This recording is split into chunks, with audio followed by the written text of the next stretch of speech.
Pledge. Will you join me in prayer? Creator God, we pause this morning before our deliberations to ask your guidance over this body. Give us cool heads. Yes, sir. Give us wisdom. Lord, we thank you for the first signs of spring as life begins to return to earth and we come out of the long winter. And Lord, again, we thank you for all that you bless us with. In your name, amen. I pledge allegiance to the flag of the United States of America and to the republic for which it stands, one nation, under God, indivisible, with liberty and justice for all. Thank you. We'll have our first call out to the public. Well, to stand up, if I may. Go right ahead, Tim. Good morning. As I said last meeting, correct me if I'm wrong, and that was on the numbers that we had. I believe it was 10,000,008. From what I heard, I went back and listened to the recording. I couldn't make the whole meeting your last meeting. I had to leave early, and I'll probably do the same thing today. But my feeling is the bottom line didn't change. Instead of 12 million, it's 10,000,008. But I feel wholeheartedly if this commission would have stepped up and stood behind that, realized the importance of that 911 millage, it would have passed the first time.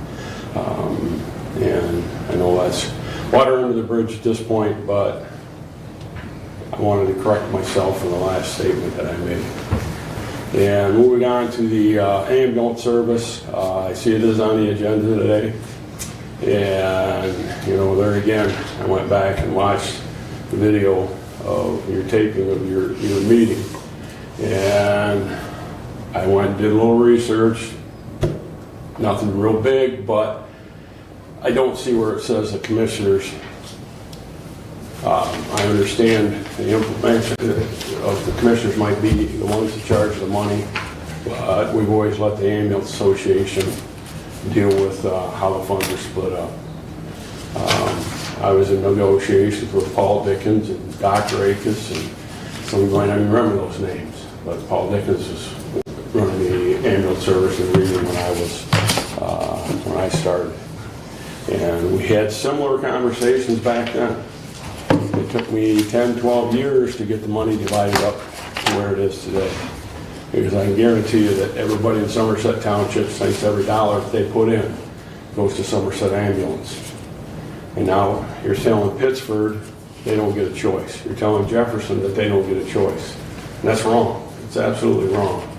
And my feeling when I watch that tape, I see an individual with a vendetta. And that's what I see. And you leave that at the door. And it doesn't belong at this table. I've sat on both sides of this table. I even sat over here for a few months until I took the supervisor job in Somerset. It's easier to stand here and make this discussion than it is to sit there and make that decision. But you got to go on fact.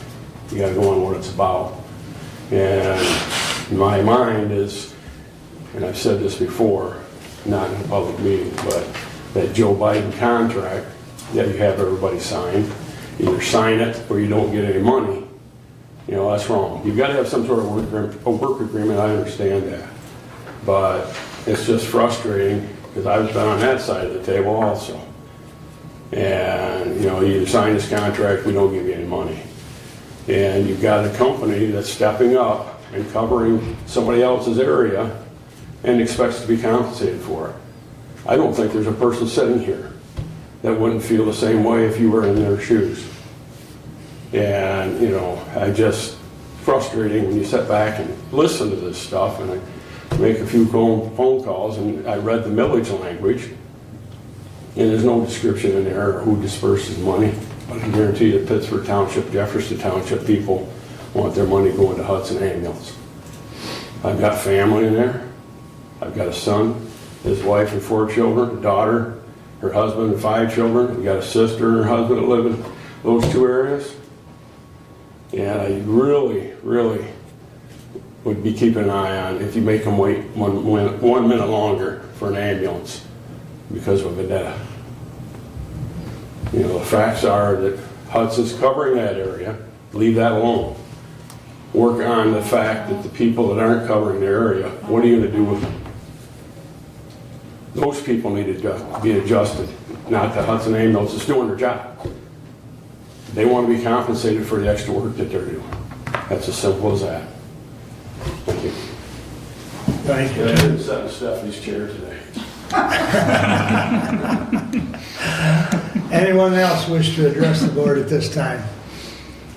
There is a second public comment at the end of the meeting. Seeing none, we'll move along. Consent agenda. I will be pulling item 4.5, resolution 25037.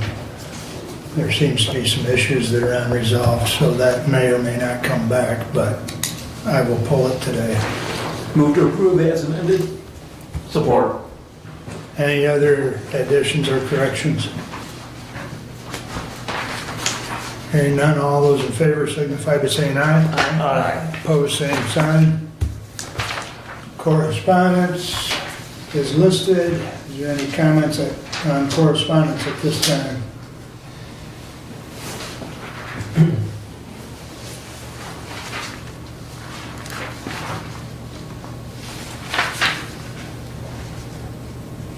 If I may say something, Chair, I put in a link to what's called the Michigan Voting Dashboard in the correspondence. So that's a revenue feature that I thought some of you might be interested in the public as well. It's got a lot of analytics of how people have voted and things like that. So, and then I also put in that marijuana distribution thing because I found that. So. That's always interesting to look at. All right. Any other comments on correspondence at this time? Moving along, I would entertain a motion to approve the regular agenda. So moved. I second. Any additions or corrections? Hearing none, all those in favor signify by saying aye. Aye. Opposed, same sign. Regular agenda passes, and that brings us up to Matt Word.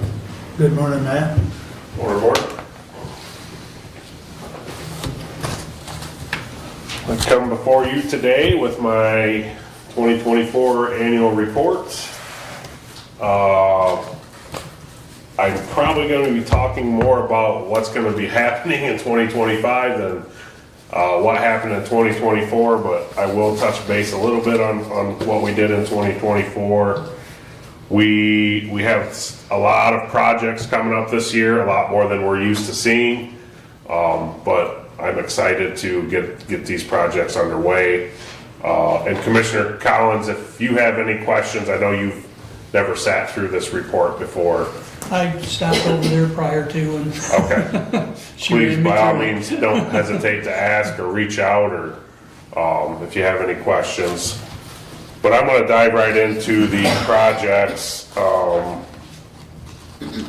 that we've been working on lately. So we had, last Thursday, we closed bidding on 4 major projects in the county. One of them was the stump drain at M99, which is just north of Camden Road. I'm sure most of you are aware that M99 has some issues with the road settling and a hole developing beside the road. That's basically, in short, an MDOT project we're working with MDOT on.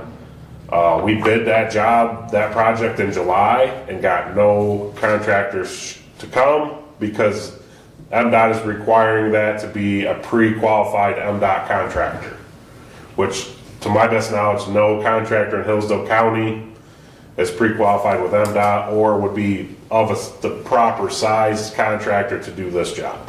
It's gonna be pretty substantial. So that was one of the jobs we did at our last pre-bid that we had a few weeks ago. We had 2 contractors that showed up for that project, and the project was awarded to Solarski Excavating and Paving, and his bid price was $918,159.95.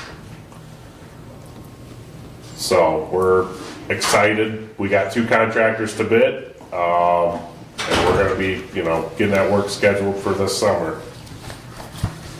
The next project,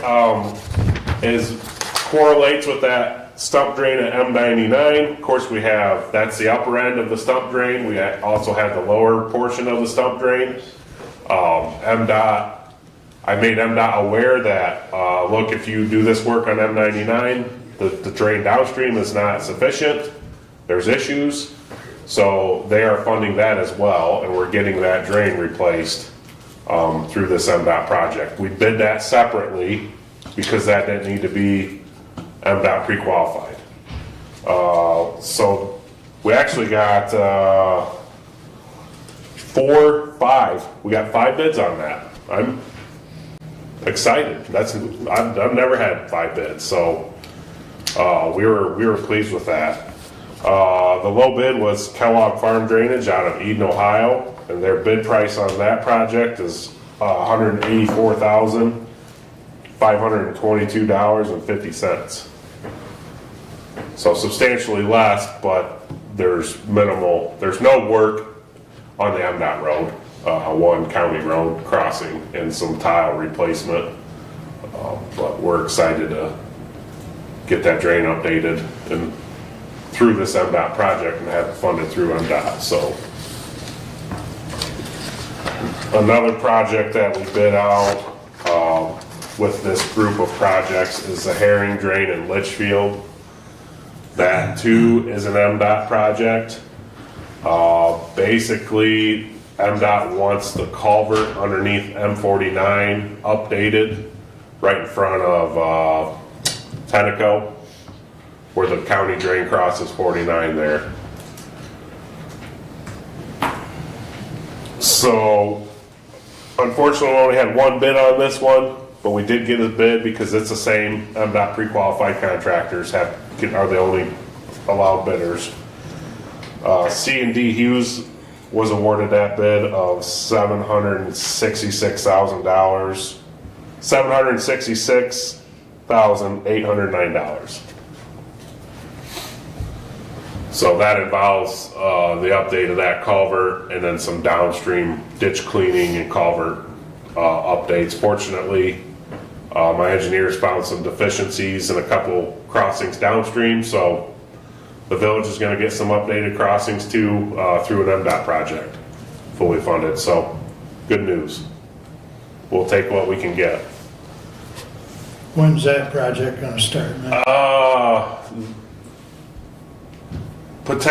This year sometime. Okay. I would assume spring, summer.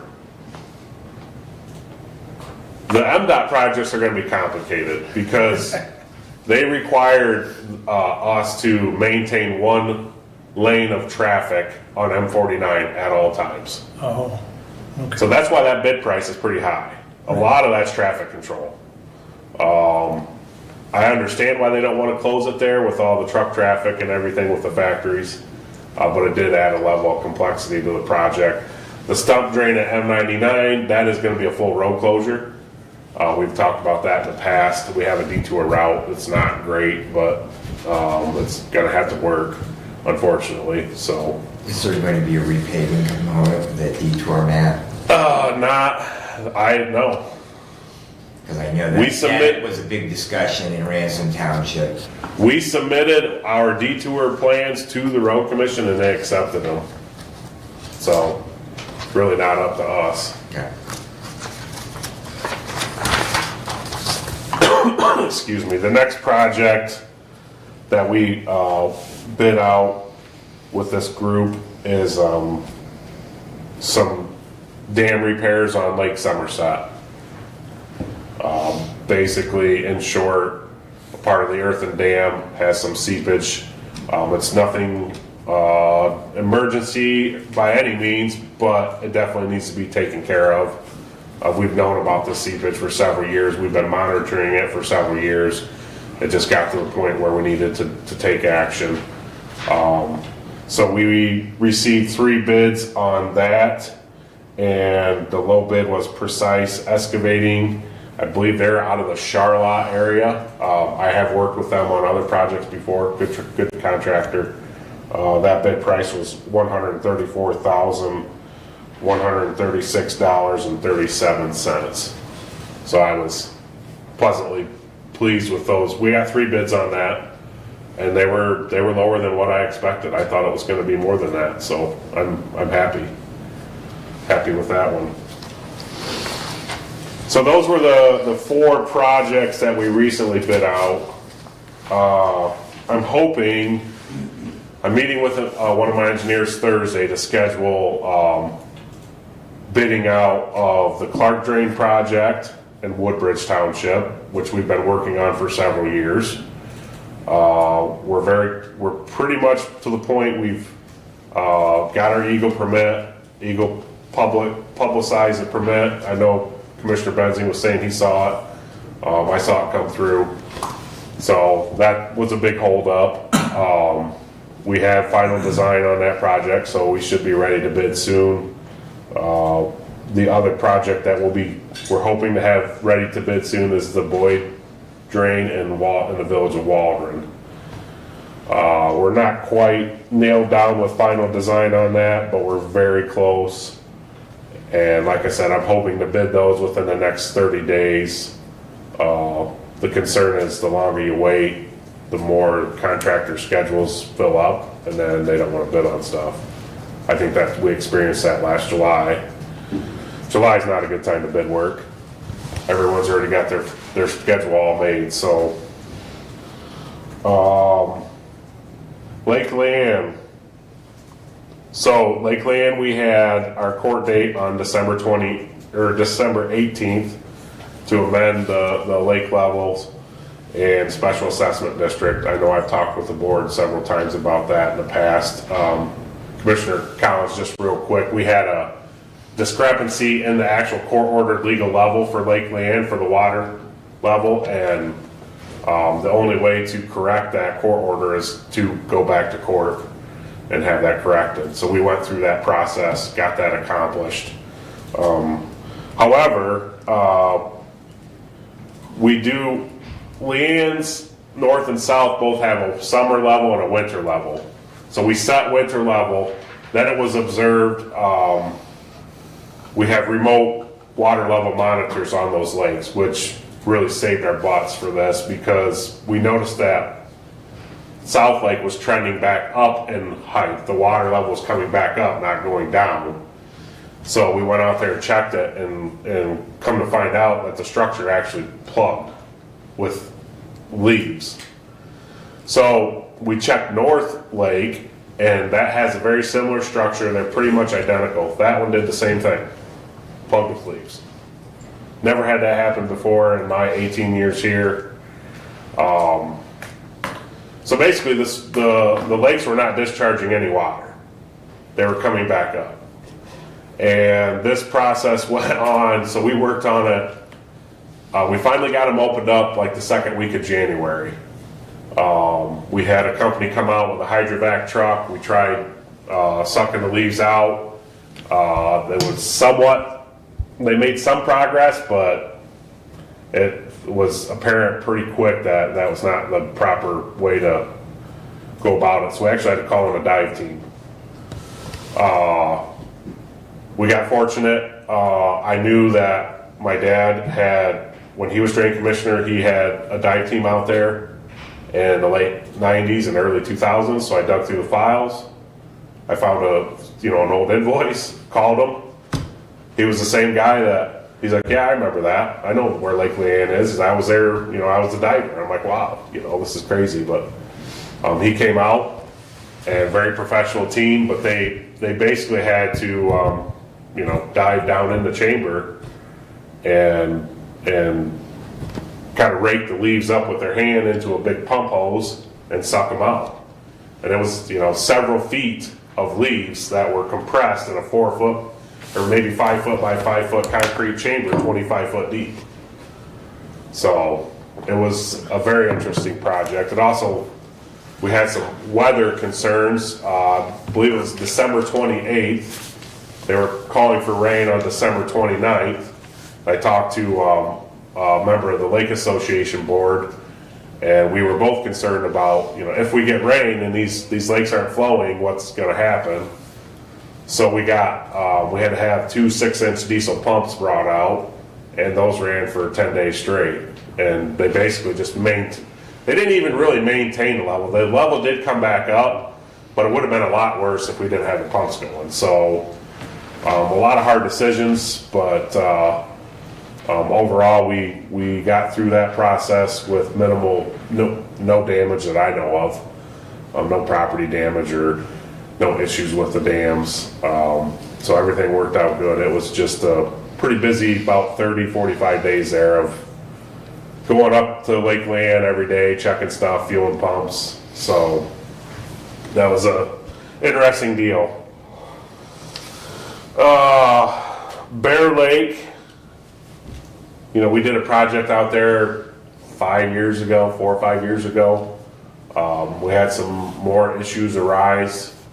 There's an old canal by the dam that's never really been utilized, and we determined this summer that kind of eroded out a little bit, and basically the water is bypassing the dam, so that is affecting the lake level.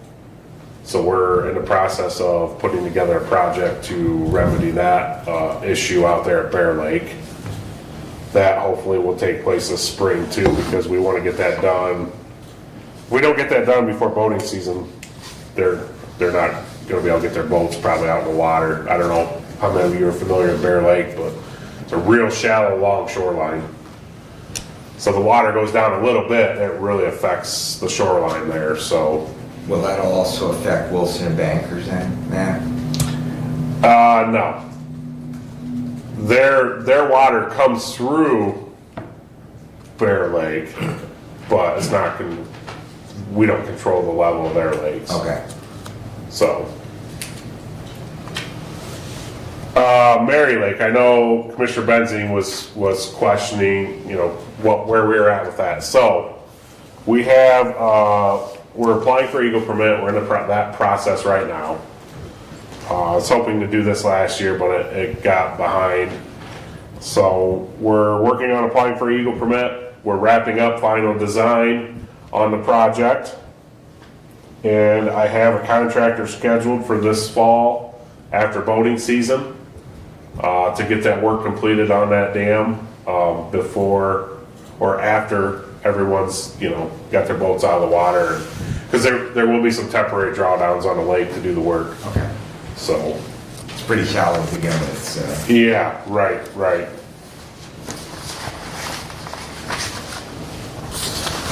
And then to update the board,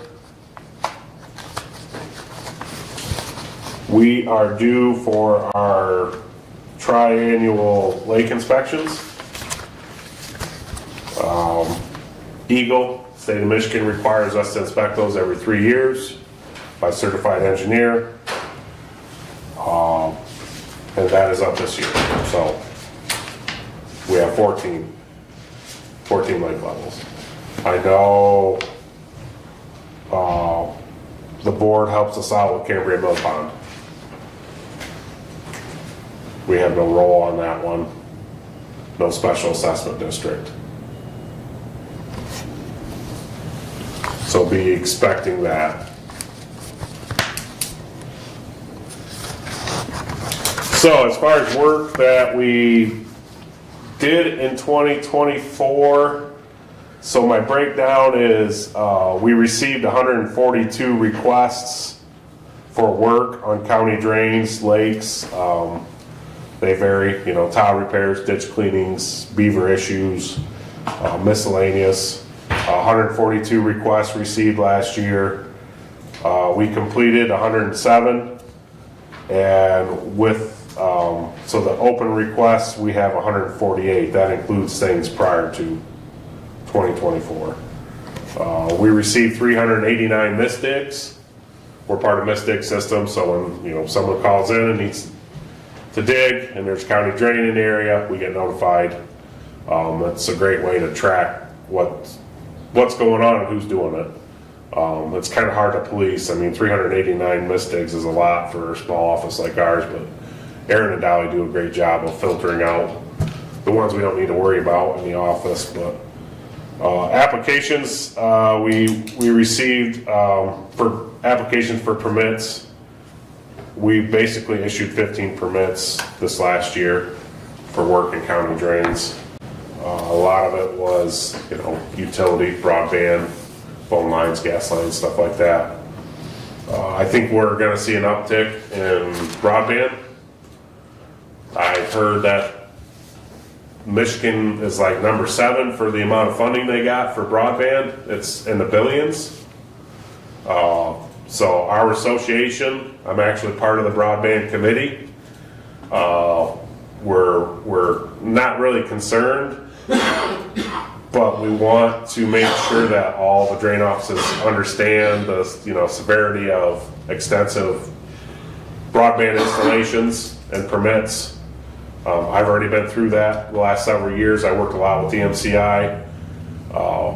It's great when our local company, we have issues with non-local companies not getting permits and boring through our county drains and making a mess. And so I do foresee more permits coming. Matt, how many of those missed dig were related to broadband? Or A good portion of them. I don't have that breakdown, okay. but a good portion of them. So the question is the coordination with that broadband. Are you getting good support and good cooperation? Is it a challenge? Is it something that you mentioned, the enforcement aspect of it? How does that fit into how, with the small staff and so on? Yeah, so with DMCI particularly, they've been stupendous to work with.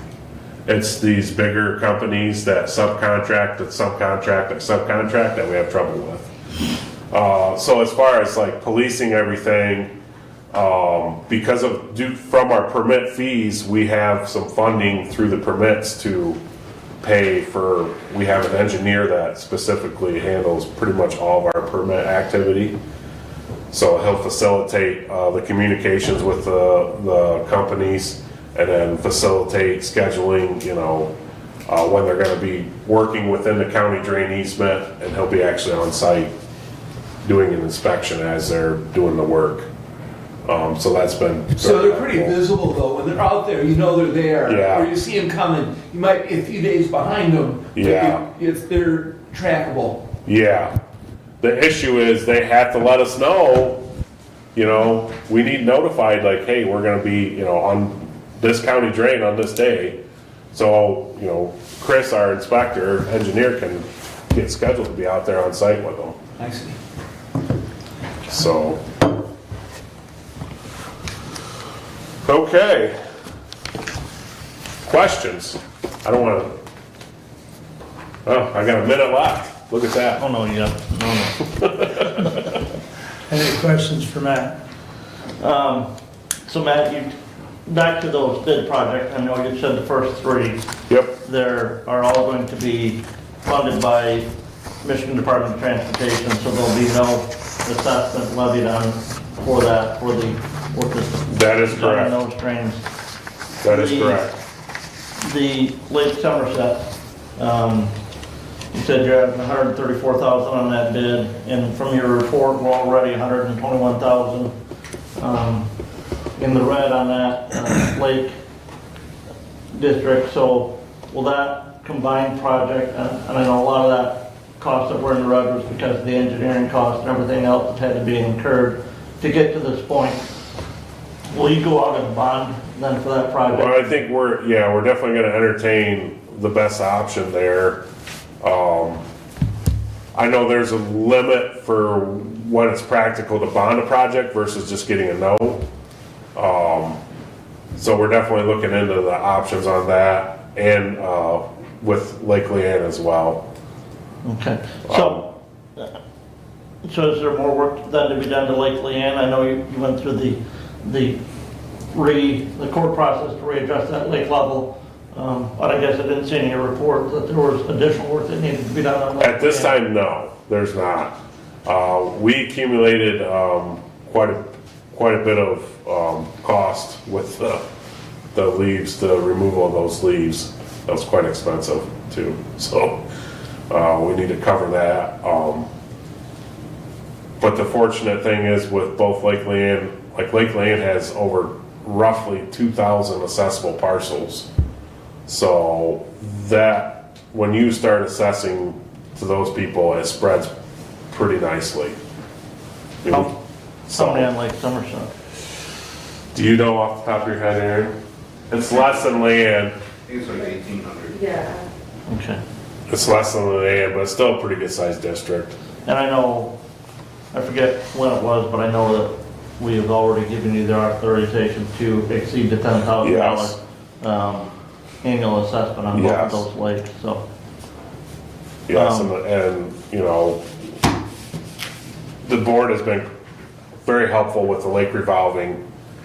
Been pulling from that a lot for these, and I'm looking forward to getting you paid back. So, That brings me to my question. So there are many assessments that are due, I see on the list that are the red numbers. yeah, Annually, the assessment is the payback. Is your goal to hit all of those or some of them? How does your decision on assessment work? it varies. It varies per drain because on the county drains, the districts vary in size. So you can have a district with 60,000 acres. We have districts with 150 acres that 3 people pay on. So that's a big factor into what we assess. But the goal is to basically, you know, it will never happen, but my goal is always to get a little bit of money in the black in each drain. But it's like a checks and balances. It's always back and forth, you know.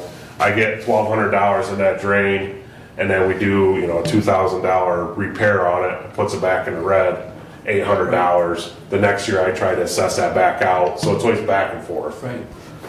Does that answer your question? Yeah, and so to follow up, typically there's a portion of the assessment annually. Is that a fair statement? On each drain? I don't assess each drain every year. Okay. Typically the ones in red, I try to get those out of the red. Okay. And something else too that reminds me, there's been legislature passed, the maintenance limits for county drain assessments were 5,000 per mile. It's now 10,000 per mile. Personally, that doesn't really apply to our county. I've tried to hold my assessments to 2,500 per mile. On a few drains we did extensive work on. I did hit that 5,000 per mile cap, but I don't even want to think about shooting for 10,000 per mile. It's just, you know, that was put in place for larger counties, Wayne County, Washtenaw, Livingston, Ingham. You know, $10,000 per mile on a drain there doesn't go very far. For us, it goes a really long ways, so. Well, partly that's let the because board they know. job it out, they have contractors, and you go out of your own work, Yeah. which is cost savings to the county. Yeah, absolutely, 100%. It is. Huge savings. So yeah, that factors in too. Matthew, in your report, you talked about, and in regards to that assessment, I believe that statute says, you know, lays the groundwork that if you have a fund balance in a drain, unless there's intended work on it, you really can't assess it more than what that intended work is going to be. Yeah, there's some limitations. You can do pre-assess, and there's a certain dollar amount you can hold in each drain's account. I don't know that off the top of Yeah, my head, and but I would have to go back and read that. I know a lot of the work and a lot of the assessments that you did this last year was for the engineering work to reevaluate the drainage districts themselves and to Yes. get those from the old square corner districts to actually Yes. the topographical districts. And you've got 79 left to do. Are you going to try and work on those this year too? Or with these other, major projects that you've got going? Are you going to hold off a year on that work? I'm gonna look into it. I'm gonna talk to a couple of my engineers, and see what, it's not really a lot of work on our end to do these. It is a little bit of an additional expense to the drainage districts, but I think it's an expense well worth it. So yeah, initially I was gonna hold off a year because of these projects. But I have been thinking about, if we just hammer out these next 79, and every drainage district that we have the watershed has been updated and accurate. And so if it doesn't happen this year, I would like to pursue it next year. Yeah. So to that, you haven't done any pre-assessing on Mary Lake? No, I don't believe so. Mary Lake has a negative. That's what I thought. It was That 20 I saw that there was a negative balance Yeah. on that when I looked through the report, so. Do you have any ideas on project costs for that? I don't. I would like to tell you something, but it's so hard to estimate that stuff nowadays. I just heard you say you had a contractor set up for that, so. Yeah, we met with a contractor. It's actually the contractor that's gonna do the work at Lake Somerset, and also the same contractor is gonna do the work at Bear Lake. Okay. He somewhat specializes in this work, and he has an affiliate contractor that specializes in concrete, and primarily like water and concrete. So we're gonna go with them on this project. Okay. I know, hearing that, being able to pass that along to the folks that live down there, because that was a big concern with them. Yeah. They had a qualified contractor doing the work. I need to circle back with Kyle Schaffner and give him an update. Okay. I haven't spoken with him in a while.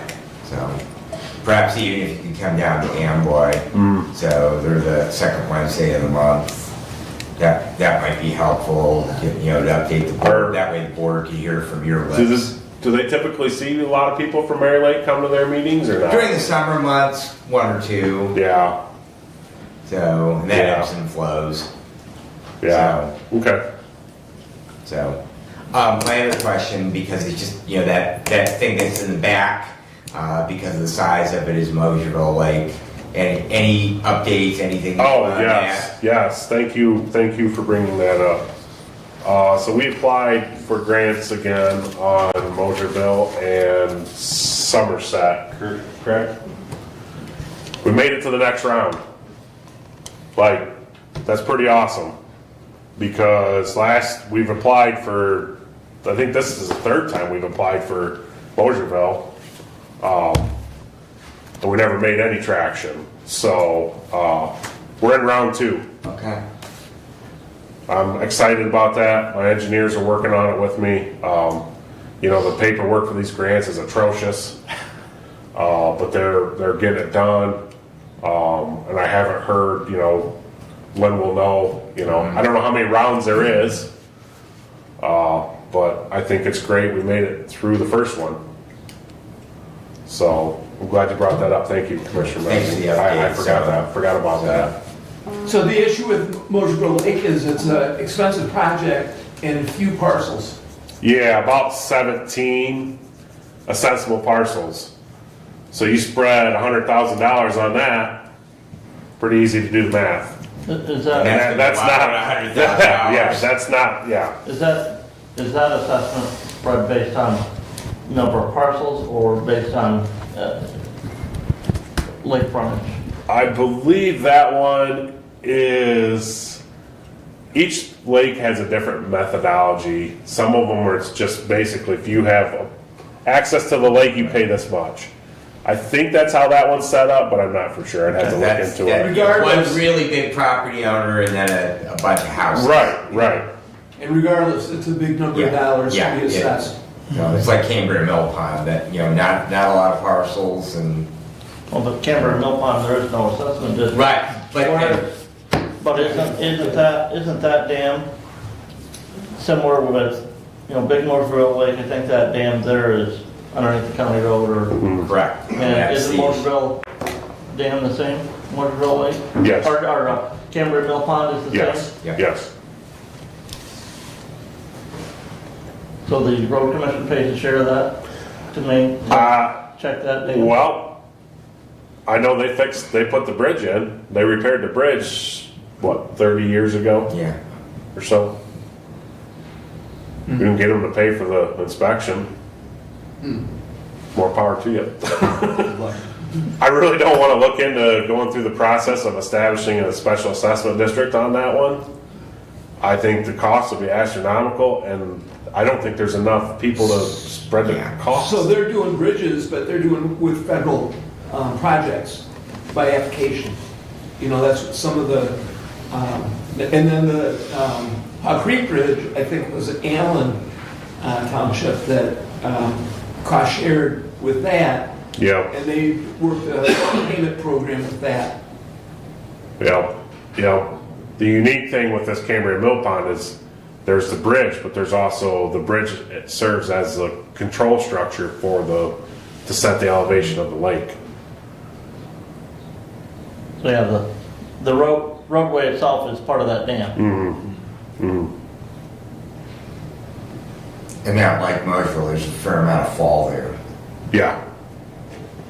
Yeah, it's substantially different than Moserville. Little Motorville's a lot lower than Big Motorville. Yeah, and Moserville is unique because the Kalamazoo River is behind it, and I believe the lake was originally put in for a grist mill, so they used the Kalamazoo River, diverted the water through the lake to power the grist mill, and then I believe it was actually in the early '90s. When my dad was in office, they established the legal lake level. But there's been issues over the years with, people damming up the Kalamazoo River to keep the lake full, and then the Kalamazoo River gets low and the lake gets low, and so it's kind of a tough one. Any other questions for Matt? That went over a little bit. All right, all good questions though. Thank you. Thank you, Thanks, Matt. Matt. Thank you. Would you, And Aaron, thank you. You're always great. would you or Aaron email us then on those projects that you had those bids come in on and those award figures and stuff? Yep, I can email you the bid tabulations from the engineers. So we've got that, so. Yep, I'll share that with you. Yeah, I tried to take some notes, but the numbers. Yeah, well, it was Thursday when we did it, so everything's still hot off the press. So I'll get that stuff to you guys. All right, appreciate it. Thank you. All right, Mr. North, good morning. Good morning. You were up. Well, good morning, everyone. I recognize all your names. I've been in the county for 33 years. Been in some meetings recently with a couple of you. And Mr. Wiley, I hope your two daughters are doing great, being former students of mine. Yep. I'm a different person than last year. A little bit on mine. I was in Reading Community Schools for 30 years. The last 8, I was a superintendent, and I tell people if I could sit down and write out a 30-year career, I could have written a better one. It was absolutely wonderful. So I retired and for a month and realized my gas tank is not empty, and so went back and started helping out with the ISD and some special ed administration, and then the last few years, and then with the abrupt retirement of the previous superintendent, I've been able to fill in that position, so that's where we are today. And I do appreciate the chance to step in front of you and talk to you as well as anyone here in the audience, because a lot of times people are confused a little bit what an ISD is and what it does and what it provides. And I remember sitting, if I put my local hat back on, over the years there's frustrations with the ISD because, what do they do? Why aren't they helping us? Things like that. So in my time here, whether it's going to be brief or long term, that's my goal, is to have people understand what the ISD does. There's 56 ISDs in the state of Michigan, and they exist purely to support the locals. They are not, it's kind of deceiving, they're not a school district, even though they're called Hillsdale County Intermediate School District. They don't grant students credit, they don't graduate students, they don't do those things. They operate truly on behalf of a local. So if there's a student, for example, at the Career Center from Waldron, if they're getting, getting educated on behalf, of Waldron. That kid's still a Spartan. If there's a student in one of the special ed classrooms, they're getting educated by ISD staff, but they're still a Waldron Spartan, a Reading Ranger, a Hillsdale Comet. And that's what we want people to know. The ISD doesn't have students, they serve the local students. And so that's, the message I want to make sure people understand. The ISD really has like 3 branches. There's a general education, there's special education, and there's vocational education. And of those 3, the total budget at the ISD is $28.5 million, roughly. Most of that, over half of that, is special education. Then you have your gen ed and your vocational ed. How that breakdown is, for this current past school year, the special education budget's about $15 million. The gen ed budget is $10 million, and vocational budget is $3.5 million. And when I say vocational ed, realize that I'm basically talking about the Career Center. The Career Center is, of that $3.5 million, $2.4 million comes straight from the millage. In my 33 years here, I found in my community, reading community schools, we never had a vote go down, and we asked for support. And that's really kind of, I feel, in general in Hillsdale County. People are very supportive. They want their kids educated. They do. And that's something it's a nice environment that I have enjoyed throughout my whole professional career. The special education budget, that again is $15 million. $5.6 million of that comes from a millage in the county, people voting and approving. And when you ask people for money, you got to make sure you use it wisely and you communicate with them, and so they know where that money is going. And if you heard me mention a little bit my frustration with the ISD over my 30 years at reading, is I didn't always know where those things were. And a lot of times people don't know, they assume the worst.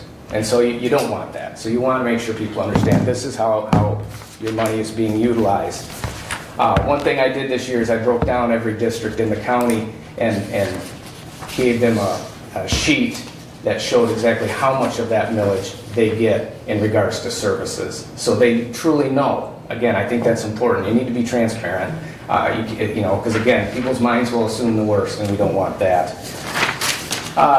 General education, that again is a part of the ISD. That's primarily in the areas of literacy and school mental health. You may have heard of the K-3 reading law. They want kids to be at grade level by 3rd grade. Those types of things, whether you agree or disagree with that or not, they throw that out there. But really one of the issues is, and again, you've probably heard this, there's a critical shortage in education. Not a lot of people are going in teaching, and so there's a lot of classrooms out there with subs. Now think back to your days, okay, and you walked into your classroom and saw there was a sub for the day. Most of you probably thought, it's game on. Not a lot of learning going on today, there's a sub. Well, unfortunately, we've got a lot of classrooms that have long-term subs, and so that can make a difference. So these literacy coaches that the ISD can provide are going out into every single district and working with those teachers on how to teach reading, how to get these students up to grade level, so they can, one, be fluent when they read as well as comprehend. School mental health has been big. That's in every district in our county, except for Camden. Camden says we've got enough people to handle our issues, but the minute they ask for help, they'll have it. Our county, in regards to the school mental health, is #1 in the state in sessions held with students, which is great. That means our people are out there working hard. The flip side is it also reflects a lot of our students are struggling. They've got a lot of troubles in their lives for various reasons. So we want to do as best as we can there. In special education, in Michigan, most states educate students in the area of special education from age 3 to 21. Michigan does it a little bit different. They're birth to 26. So they start them earlier and they'll educate them beyond, which takes more dollars to do that. But it is a good service. There's, in the ISD world, there are ASD classroom, which is autism spectrum disorder. There's 2 moderately cognitively impaired classrooms. There's 3 emotionally impaired classrooms, and when I say 3, what I'm referring to is like elementary, middle school, and high school. And then there's the 1 young adult, which services students from 18 to 26. There's also these services, again, with the stamps, I think, services provided to the locals. There's school social work, we have school psychs, speech, occupational therapy and physical therapy, behavioral support. In the early childhood, the birth to 3, we have people that go right into the homes to help when a student starts to show some developmental delays and so forth. We have people that will go into the preschool classrooms to provide special ed services. There's home-based supports. You may have heard, and Brent, I think you guys got this down in Wallington this year, GSRP classrooms all around the county. They go in and help with those as well. So all great services that they're doing in that special ed arena. Vocational ed, that's the one handout I wanted you to have there just as a talking point. Our career center is, our ISD as a whole compared to the other 56 is pretty small. But if you can, you can be proud of what they're doing because of the efficiency that they're doing it with. The Career Center has several programs. They're construction trades, criminal justice, cybersecurity. They have the Education Academy and health sciences. So those are all the different programs that kids can sign up and attend. And through each of those programs, they earn credentials. And a lot of times these students are stepping out of those programs and they're ready to be employed. And you want to make sure we do our best to match those with our Hillsdale County needs, but then we also have to kind of play the game to match them up with the state because it's tied to funding. There's even a couple programs they're looking at mechatronics, and what mechatronics is a simple one. It combines mechanical and electronics. It's like it's robotic arms, programming them to do certain things, and so that's a great program that's really starting to grow. And the cybersecurity is the one that's really growing fast as well. The two that are really on the cusp of starting, but they've got to do it a little different because of expense. We don't have a lot. Is auto body and auto tech. Those are huge needs, and one that a lot of our students are interested in. And some of the locals will send kids over to Branch ISD's Career Center because they do have that program. They have more money. They're fortunate to do that. But Jamie Mueller's the director of the Career Center. She's done a great job in this, exploring getting some of our kids out into the actual workplace. Some of the businesses that do the auto body repair and the auto tech, so they can go right in. There's some credentialing that needs to be done, but if we can get those kids in there, that's better, and it provides a service, and as well as it's not as expensive as starting an entire program, because some of these programs are hundreds and hundreds of thousands of dollars to start up. So let's take advantage, because put them in that workplace, they get that experience, there's a good chance they're going to tie right into a job and stay in our county. So that's really good. ISD has 142 employees, so it's a heavy hitter in a sense of number of employees that are here. And along with the gen ed and the special ed and the voc ed, they provide a lot of professional development for all the locals. They coordinate the professional development. We do monthly principal meetings. Every principal in the county, we meet monthly. Every superintendent in the county, we meet monthly. That was the meeting you guys were at just recently. In order to keep everyone on the same page and so they can understand we're all in the same fight.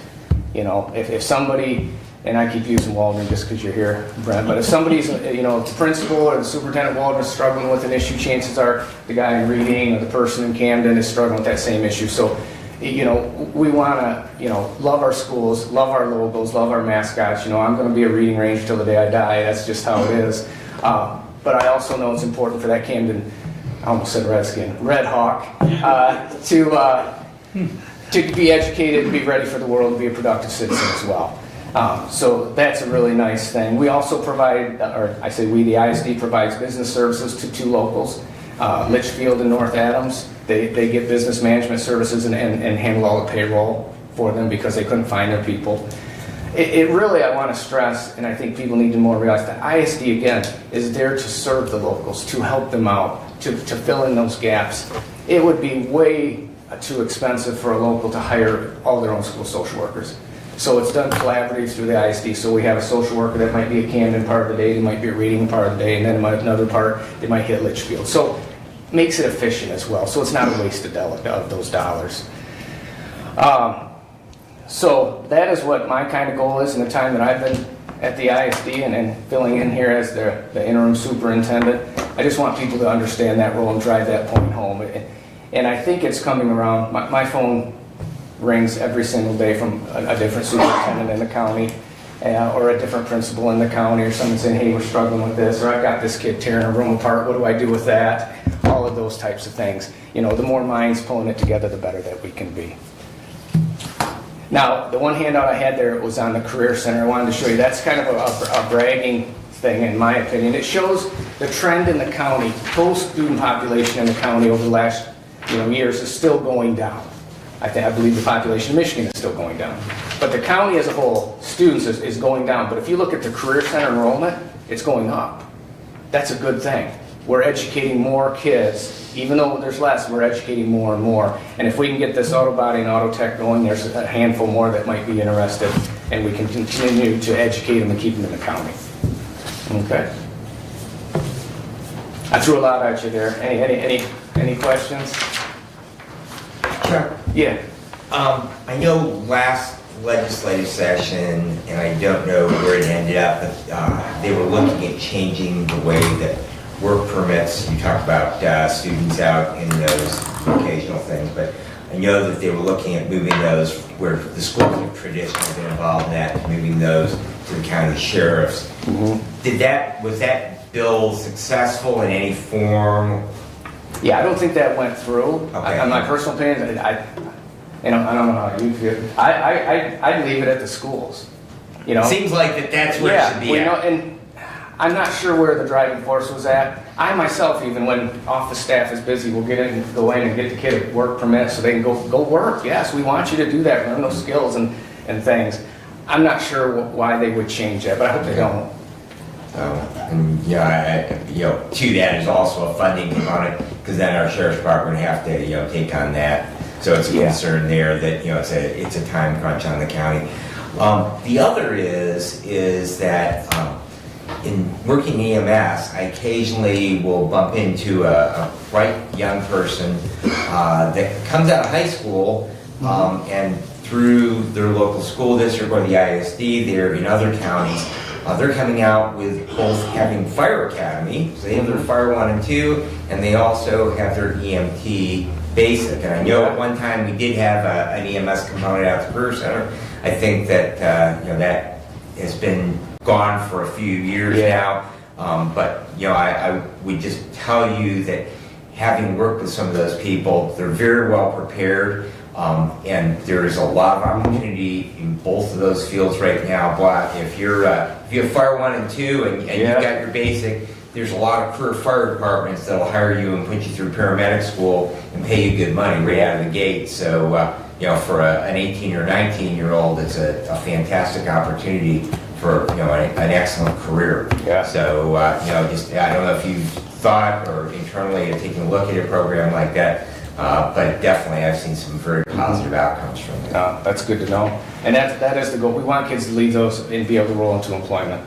Especially the kids that are going through the welding program. That to me is pretty incredible.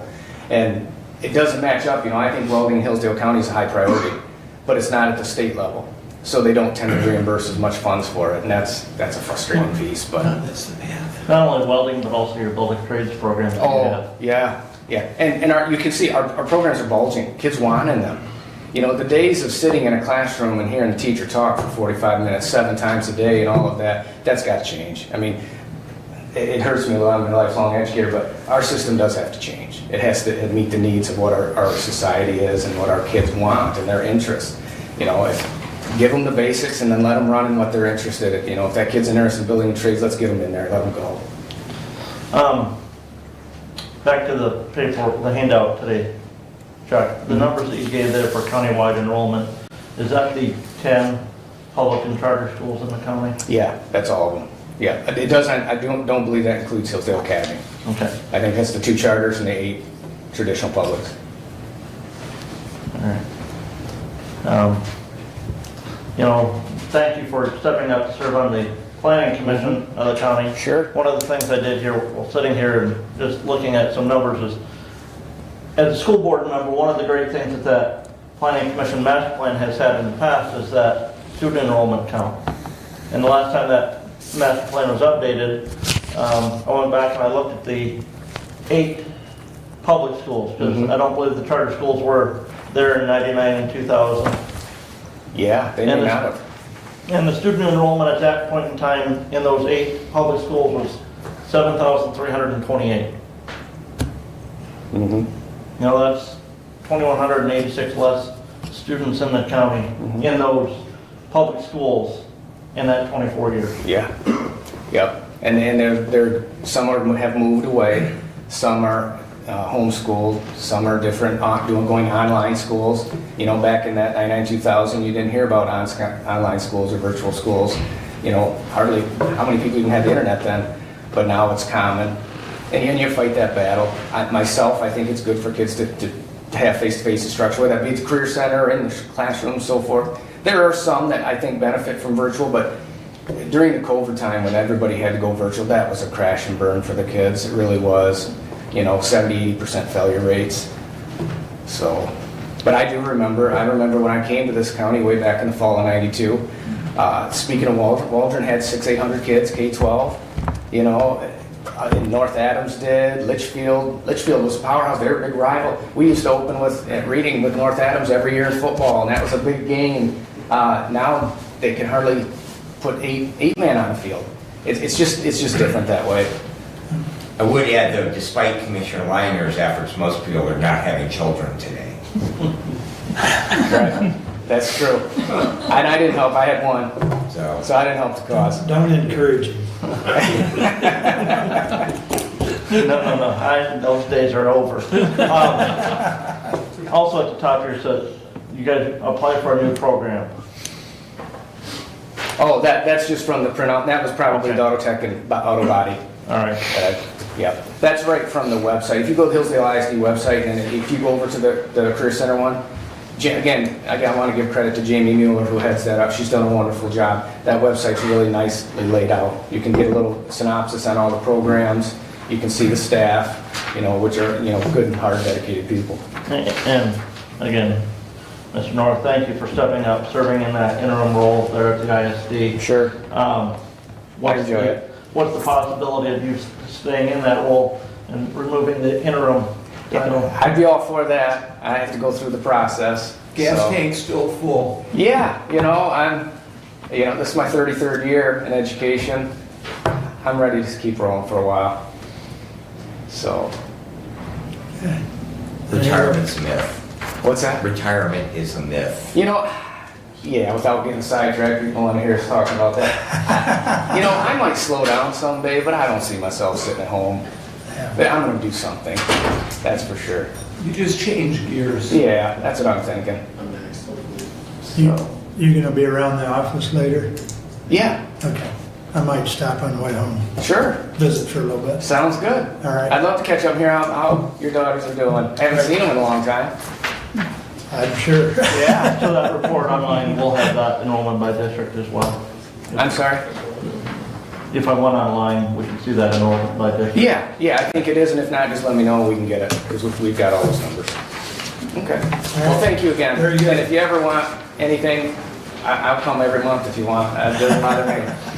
Thank you. Thanks, Chuck. Next up, Sheriff. Thank you. Good morning. Good seeing you, buddy. Yeah, take care. Good morning. A couple updates.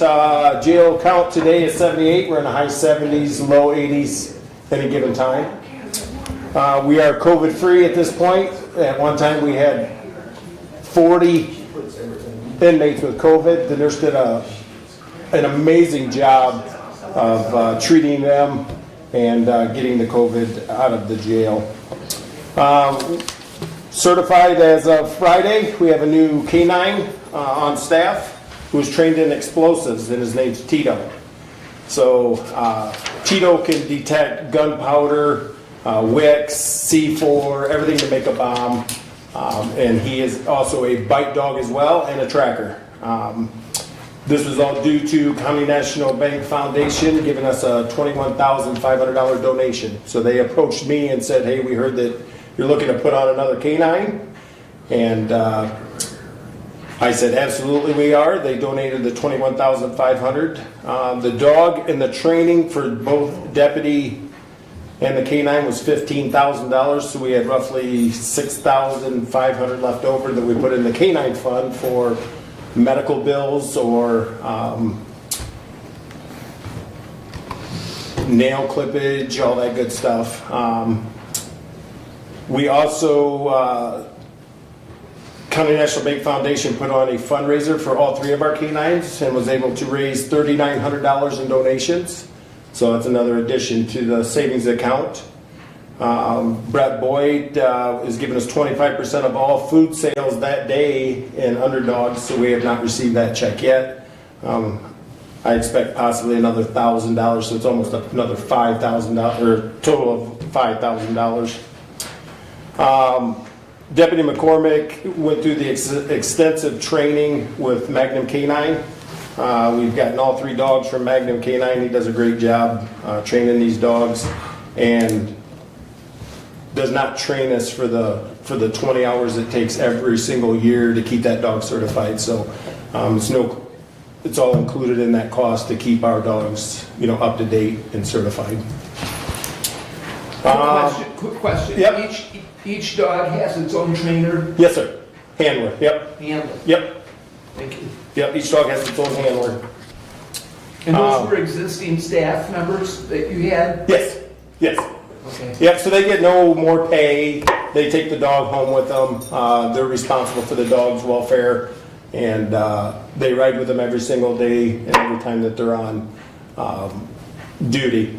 The good thing about the explosives dog is if we have a bomb threat at the courthouse or Cobb building, we can respond. As it stood, Michigan State Police, we'd have to call them. They're an hour and a half away to bring the bomb dog down. Once we get that threat, we'll evacuate the building, we'll run the dog through. In the meantime, we'll reach out to 911 to have them call Lansing to get a second dog coming. He can also do free air sniffs in the school for gunpowder. And I know there's a lot of shooting teams at the schools, so we'd obviously have to keep them separated from the threat,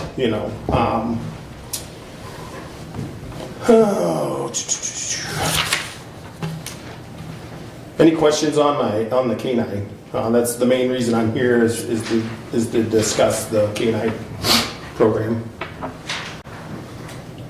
Questions? I think it's a great service for the community. That gives us another, so we have a jail dog that when we bring somebody in, if they are hiding the drugs inside them, Mason's going to detect that. We don't have a full body scanner that I'd like to eventually get that will do a 360 scan on this person, which shows all their bones and stuff, and it'll show if they've got something rectal.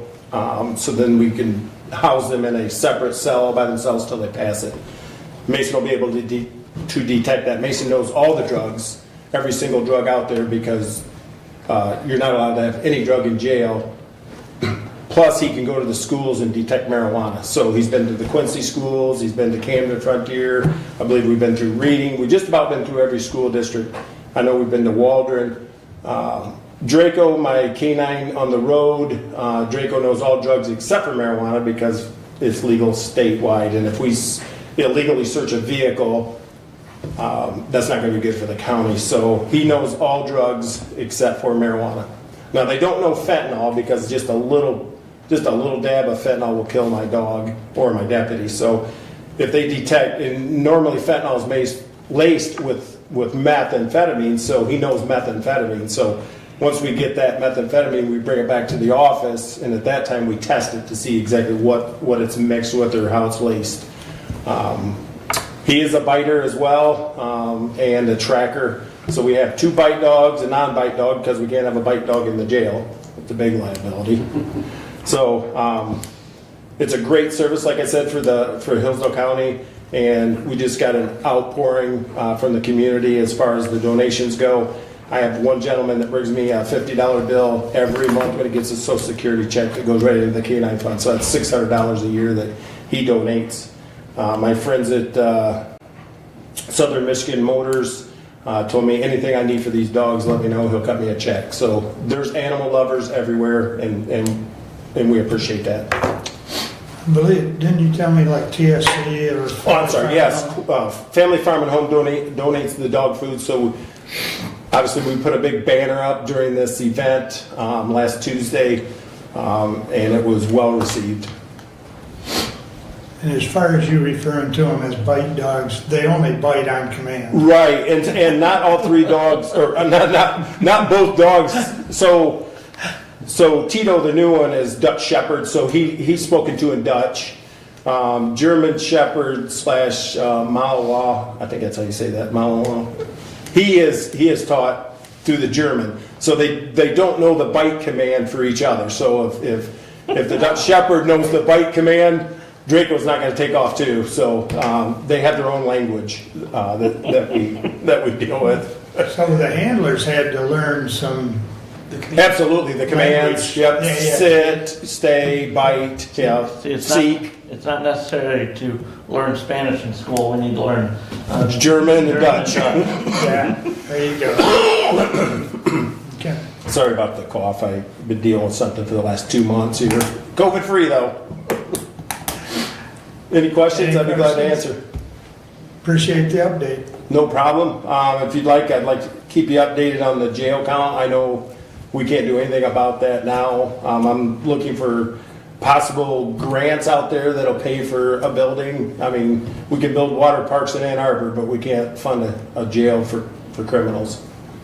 It is what it is, and we have to deal with what we have to deal with. Like I said, my jail, I can legally house 67 from the gate back. From the gate forward, we can get another 12 people in there, so that's what we've been doing. And normally they don't go to the back until they're sentenced, but sometimes we need the room, so we'll dress them out in the greens and we'll get them back to the man cells. Are we still using tethers?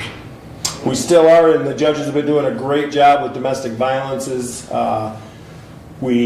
She orders a tether on them. Of course, we have full access to see where they're at, if they violated. Of course, we've had probably a half a dozen cut, and we've had to go look for them in the ditch. The good thing about that GPS is that we know exactly where that tether's at all times, so it's not hard to locate it. And if we needed to locate it, Mason, my jail dog, is an article searcher as well, so we can hide our cell phone out in the weeds and he'll find it within minutes. So we'll take him along looking for the tether. Anything else? I think probation, domestic violence probation is doing an awesome job of keeping these guys out of jail, keeping them on a tether. So I'm not housing a bunch of, I don't want to say low-level criminals because I don't believe in the domestic disputes myself, but they're not bank robbers, murderers, rapists. It's a domestic violence situation. So kudos to them for doing a great job for us, and I'm glad they have that program.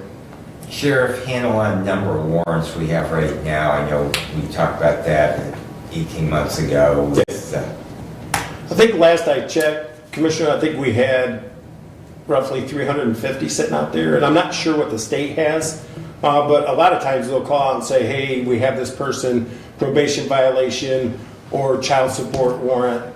Unfortunately, with the numbers that we have at jail, we can only bring the felonies. So we have to tell them to advise and release, to contact the courts to get it settled. And we do that on the regular every single day. So, Do those warrants stay active then yes. when that happens? Yep.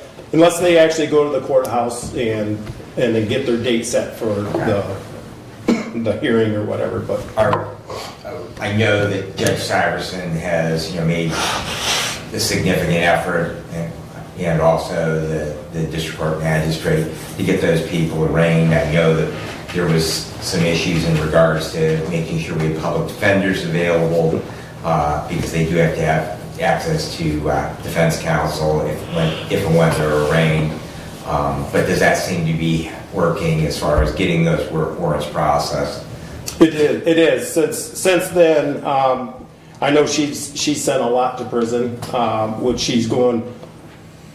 She's doing it by the guidelines of the state of Michigan, and maybe she's at the high end of what they recommend, just to get them out of jail, because I don't want to house them for a year. Anything a year and less, I have to house them in the county. Anything a year and above, they go to prison. So they're doing a remarkable job of getting it through the process and getting them out of our care.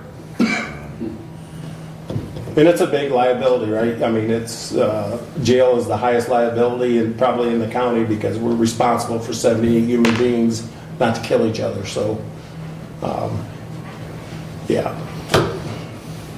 We're also responsible for their medical bills and everything else while they're in there. Absolutely.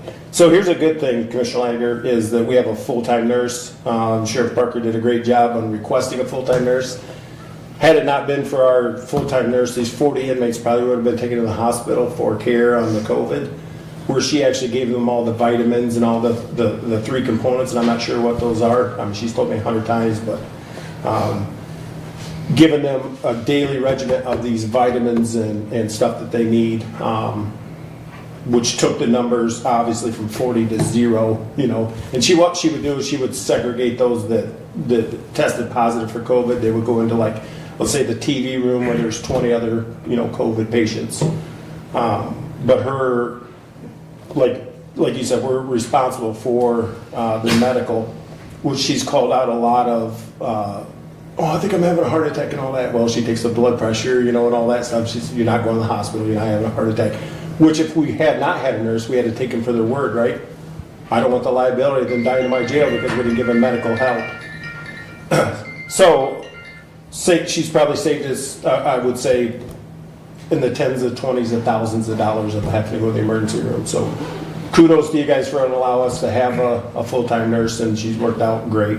You have a mental health professional there daily? We do, sir, yes. We have Lifeways is there, and I'm gonna brag on them a little bit. They're doing a great job for us. So if we have that, there's a lot of mental illness in the jails right now. So she actually brings them into a room and discusses suicidal thoughts and all that stuff. If she thinks that they're having suicidal thoughts, she gives us the order to dress them out in suicide smocks.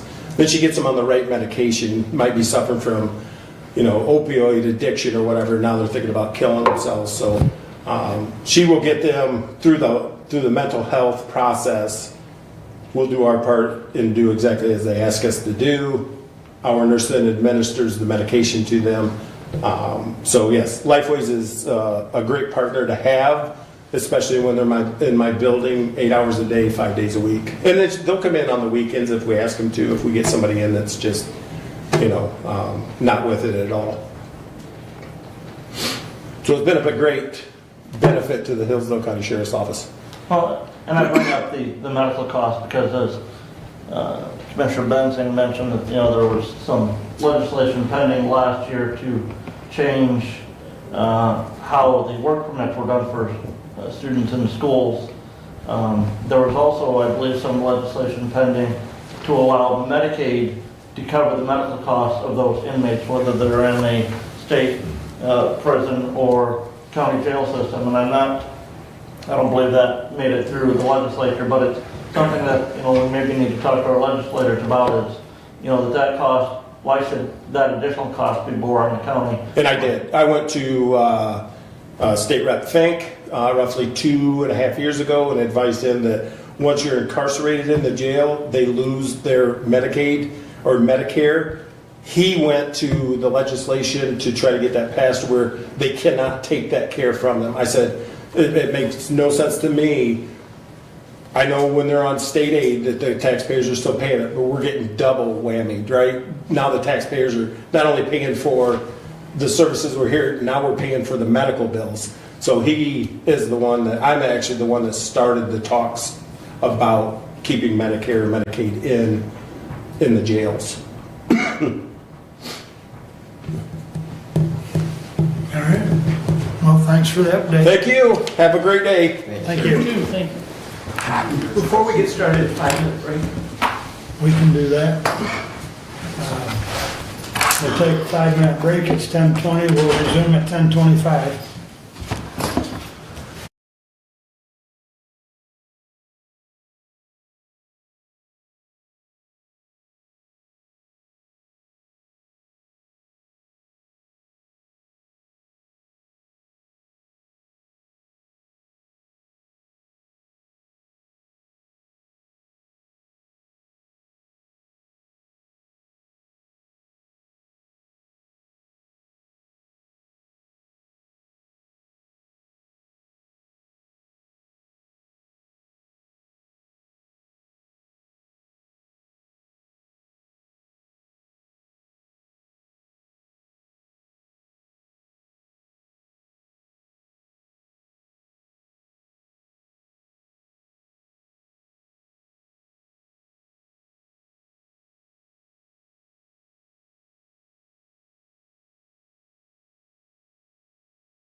So we shall resume, which means, Kevin, you're up on committee report.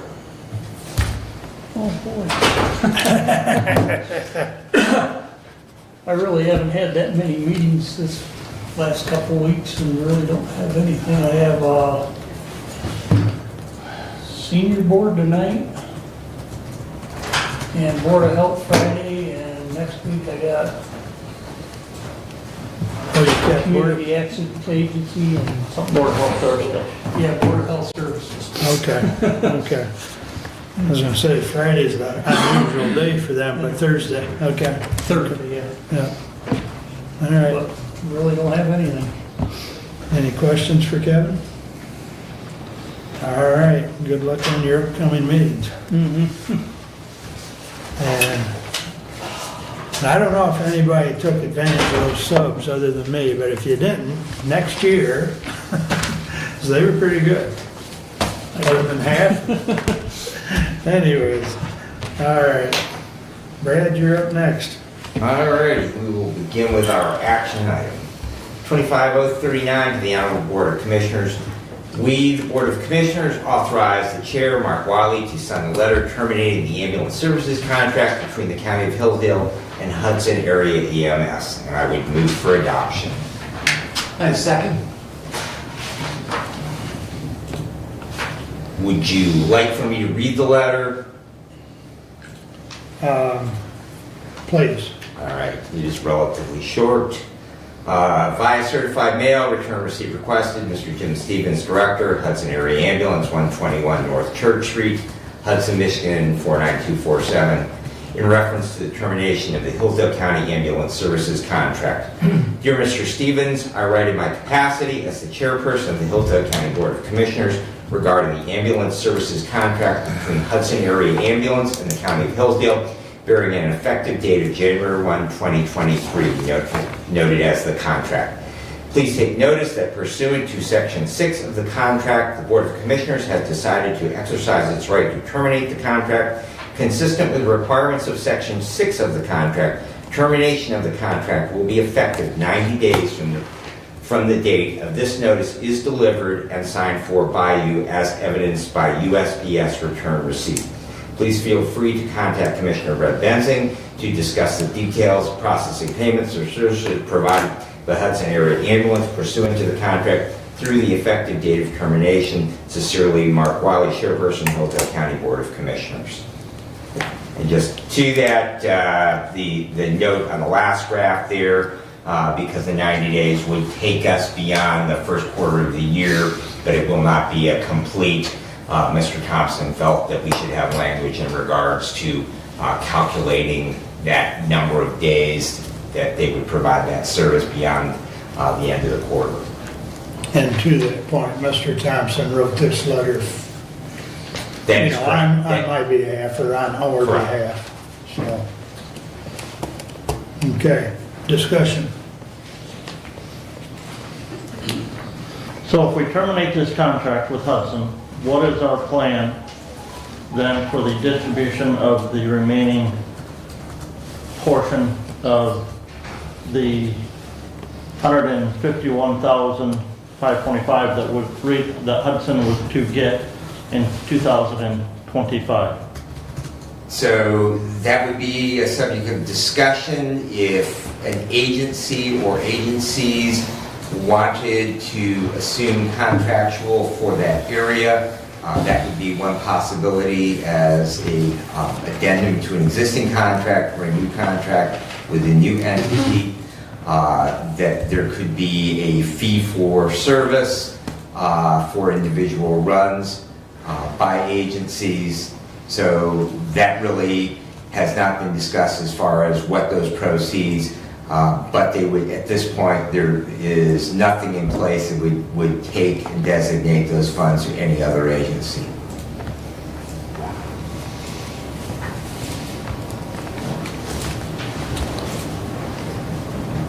So we have no plan in place then for who will be the primary ambulance agency for Pittsford and Jefferson Township in 90 days?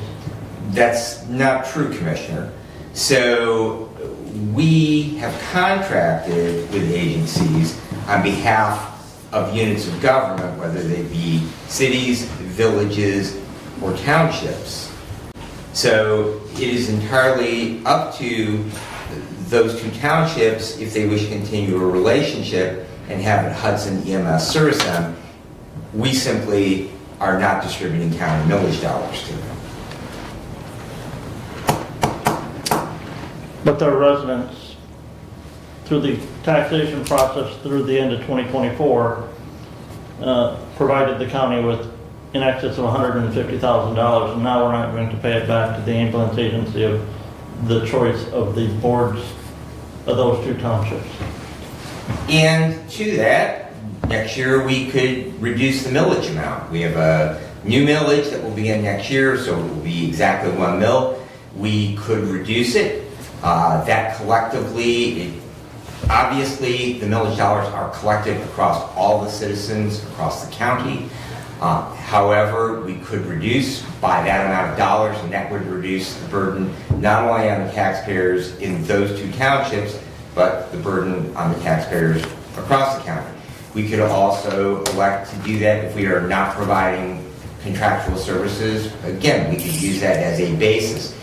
In looking at the underlying statutes that provide for ambulance services, they actually do note that it does not have to be proportionate when a millage is collected as to how or in what level of service is provided to any specific area within that taxing unit. So the taxing unit would be the entire county, and the MCL actually speaks to an unequal distribution of dollars. What MCL is that, Commissioner? I would have to look and see on those. There's 3 specific ones. Let me see if I can. Well, I don't have a laptop, so I can't access Word here. I'm sorry.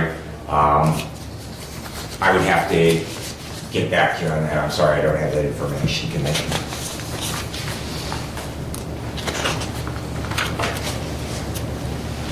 Let me look back at my notes from last week. Are you saying within the contract, Brad? Pardon me?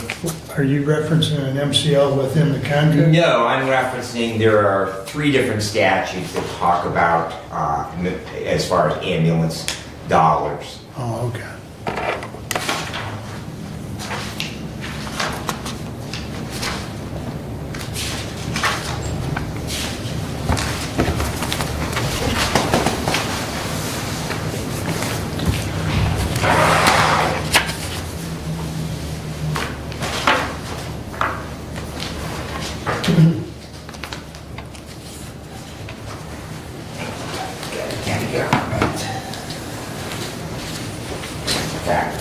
I can borrow your book. I think perhaps references are there.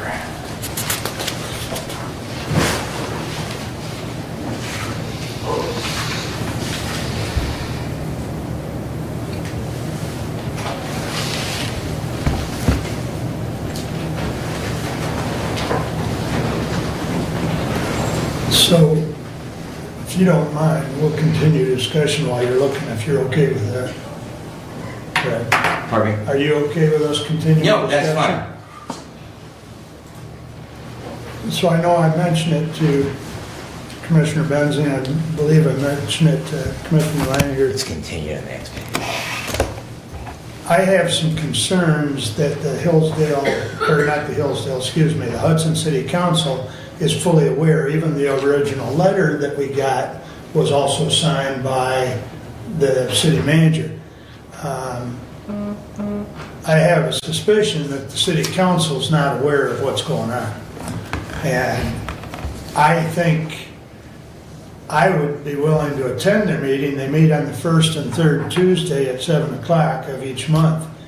I would be more than willing to reach out to them and talk to them and see if the city council has a differing opinion than what that letter that we got from Mr. Stevens and Mr. Weir. Because I've just got a bad gut feeling here that there's kind of 2 sides to this coin. And I'm sure the city council would not be happy with losing $150,000. Commissioner, to that point, Please. I did talk to a member of their city council prior to their last city council meeting.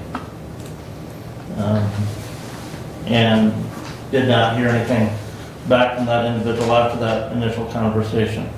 So I believe their city council is aware of the issue now in that regard. In aspect that you mentioned that their city council may not be happy with them losing the $151,000. I would also say that their city council is probably not happy with the additional expenditure that their ambulance agency is incurring when they're responding to an area that's not the primary service area, because the ambulance agency that we contract with for that area is unable to handle the calls.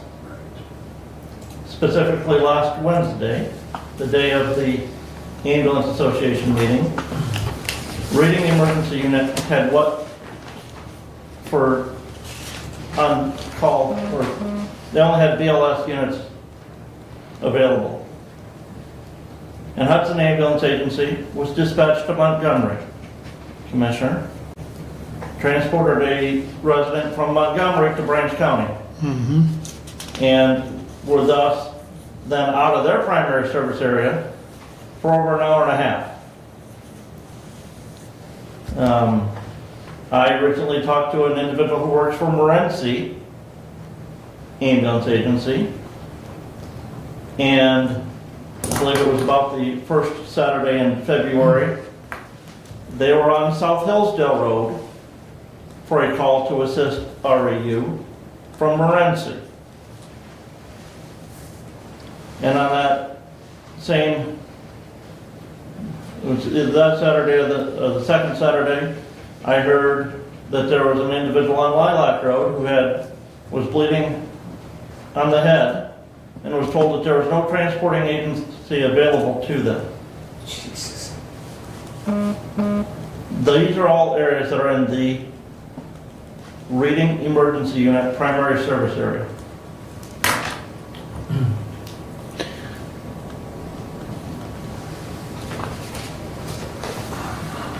So in the contracts, and the language is in the same for all of them, I believe, but in Hudson specifically, the service area covered by the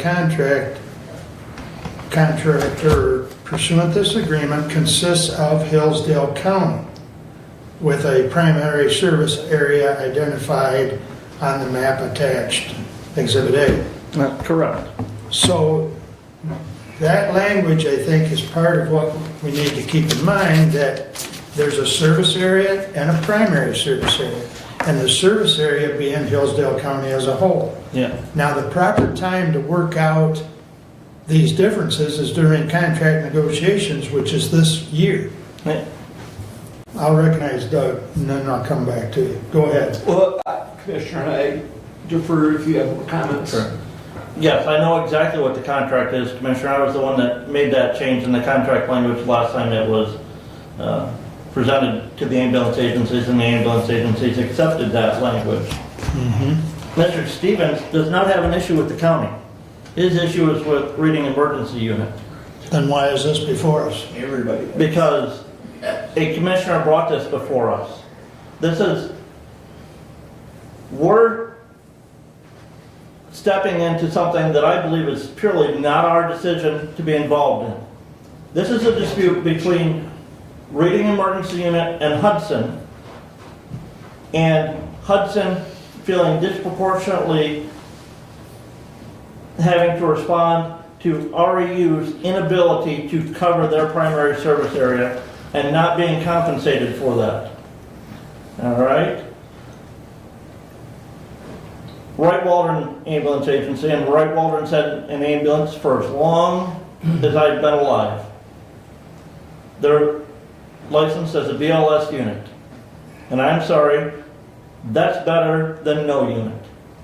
And I would say, shame on us if we ever consider not funding them because they're just a BLS unit, because the taxpayers there overwhelmingly support the ambulance millage that's been approved by the citizens of the county. And they do it with the understanding that that money's gonna come back to their agency for the service that they provide. Reading routinely, when the ambulance millage was first approved, I believe Somerset Township didn't have an ambulance agency. Somerset Township just had a fire department. And their citizens got tired of the poor response from Reading Emergency Unit that their township started an ambulance agency and started capturing their tax dollars back from the county to be paid to their ambulance agency. They now cover Somerset and Moscow townships with that ambulance agency. When the ambulance millage was first approved, Jefferson Township had a primary service area from REU. We heard at our last meeting from the supervisor of Jefferson Township of how the township board was so frustrated with Reading Emergency Unit's service to their residents that they asked to have Hudson Ambulance take over that service area. Now we're, again, looking at agreeing to this letter to cancel the contract with Hudson. And it doesn't appear to be that Hudson's the department that's having an issue covering their primary service area, when they're routinely going into the REU area to provide service.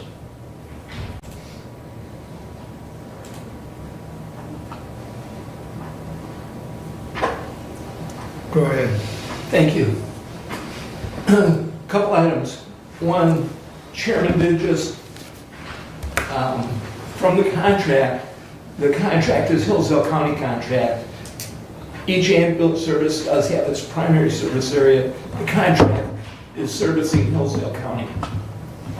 As far as why it's in front of us, your statement, Commissioner Leininger, that it's because one commissioner brought it to us, is only partially true.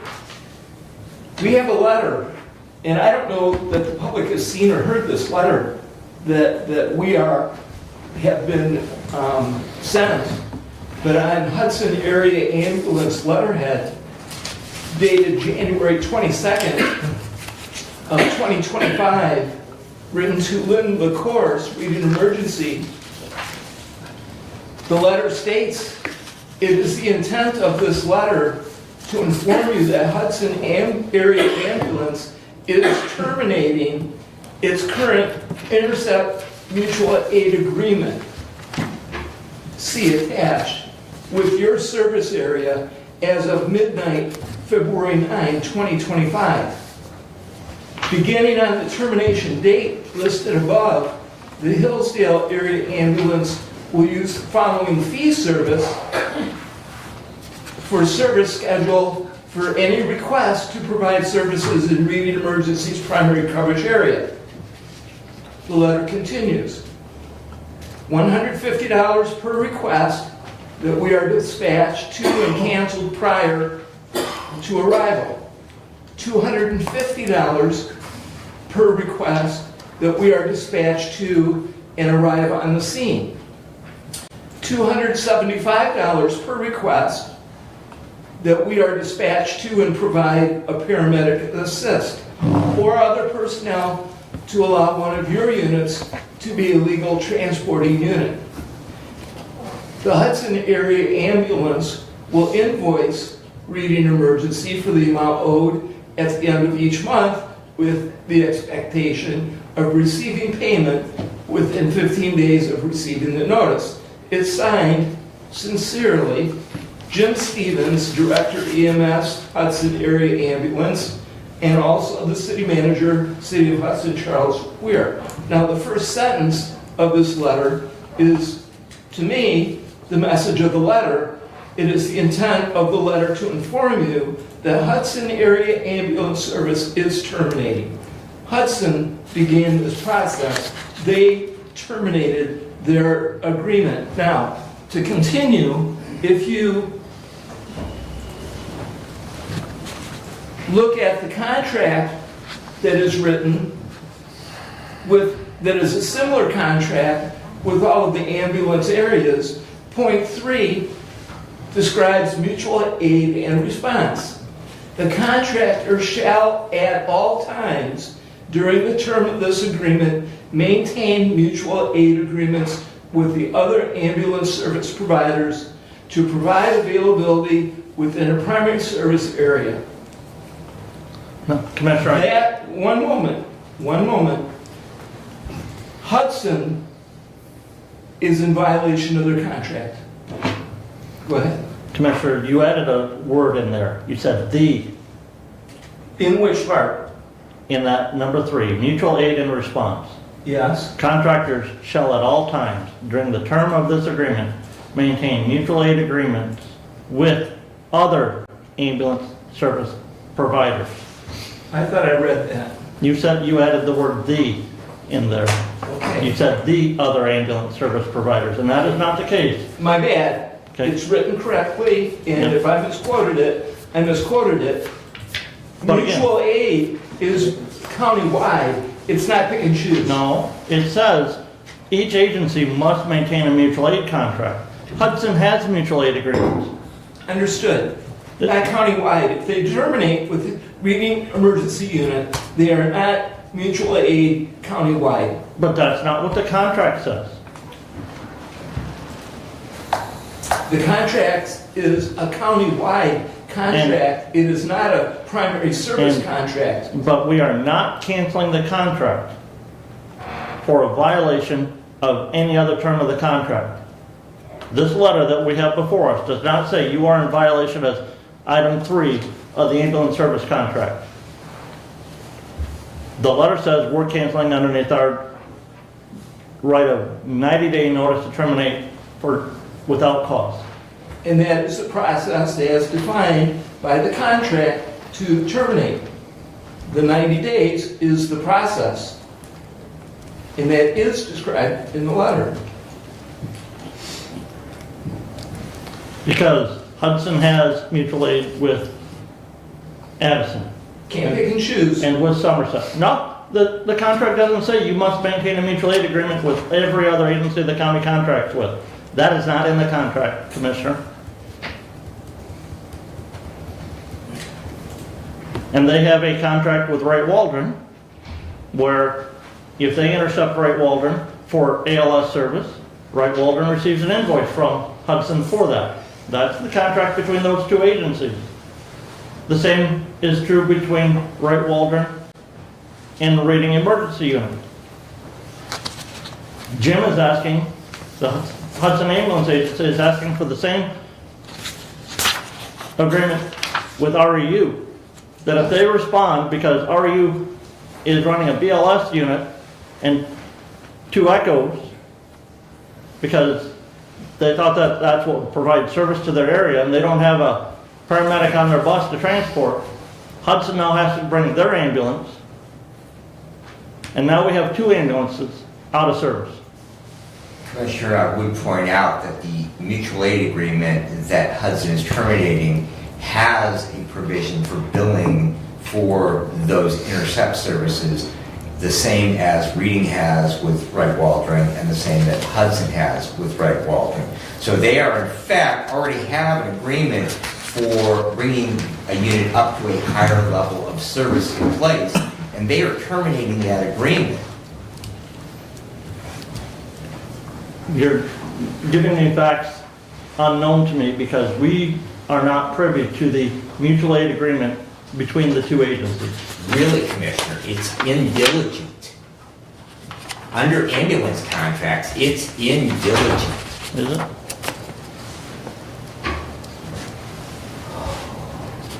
I got printed copy if you want.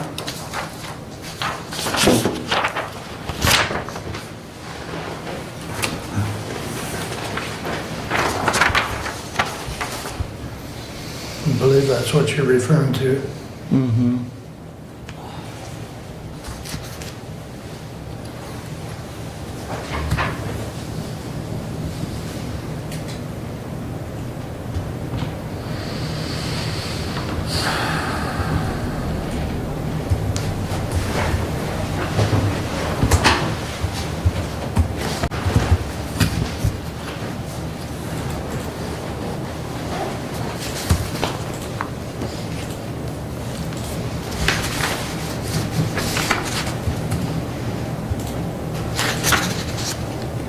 Okay, I had not reviewed this before today.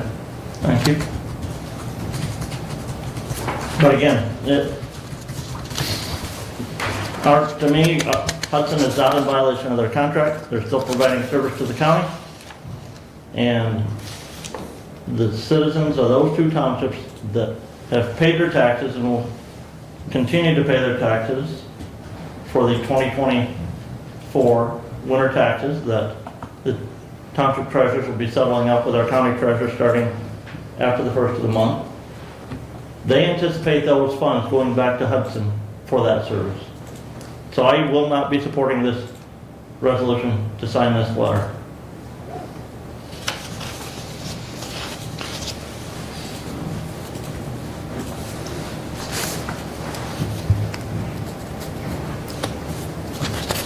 Go ahead, Kevin.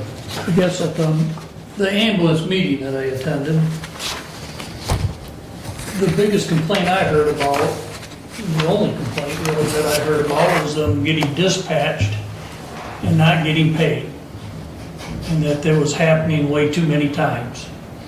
And they were losing money for sending an ambulance into our county.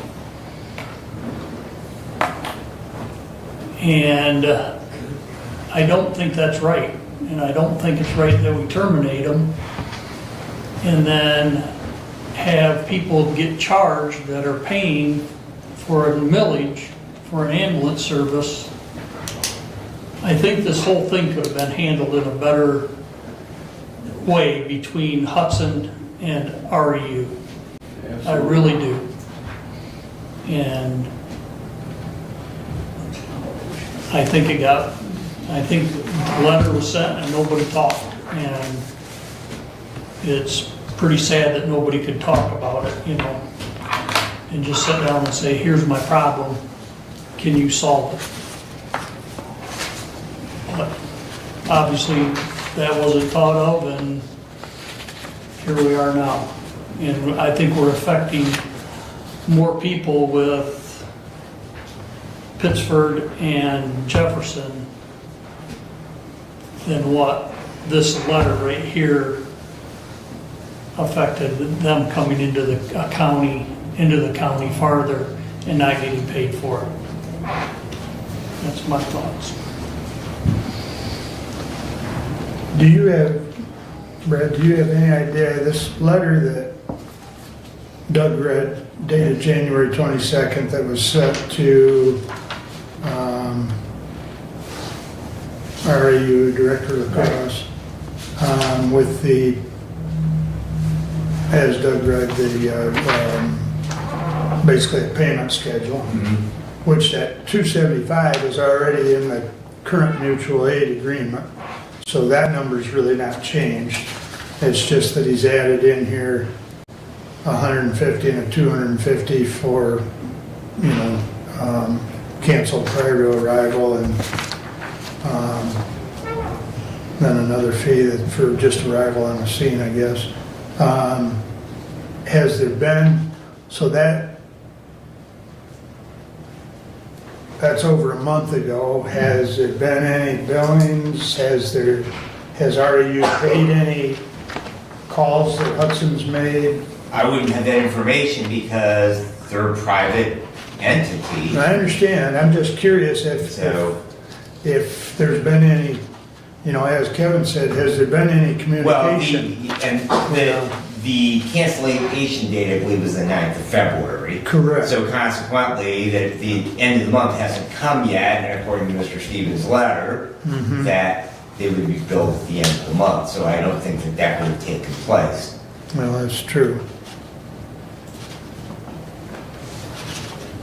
And again, cancellations are just part of public safety. You know, whether they're in your primary service area or they're part of mutual aid.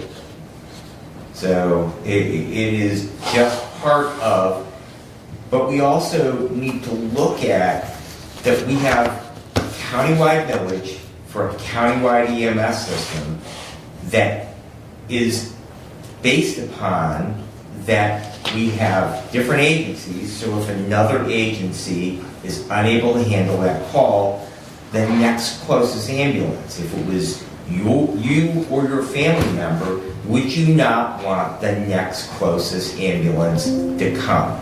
The one that would have the least amount of time. And that's what mutual aid agreements do. They dispatch.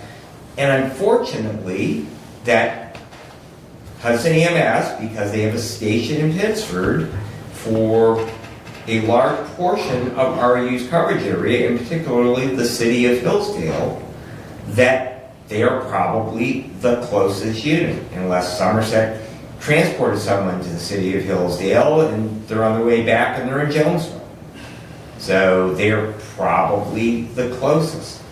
But the complaint is not new.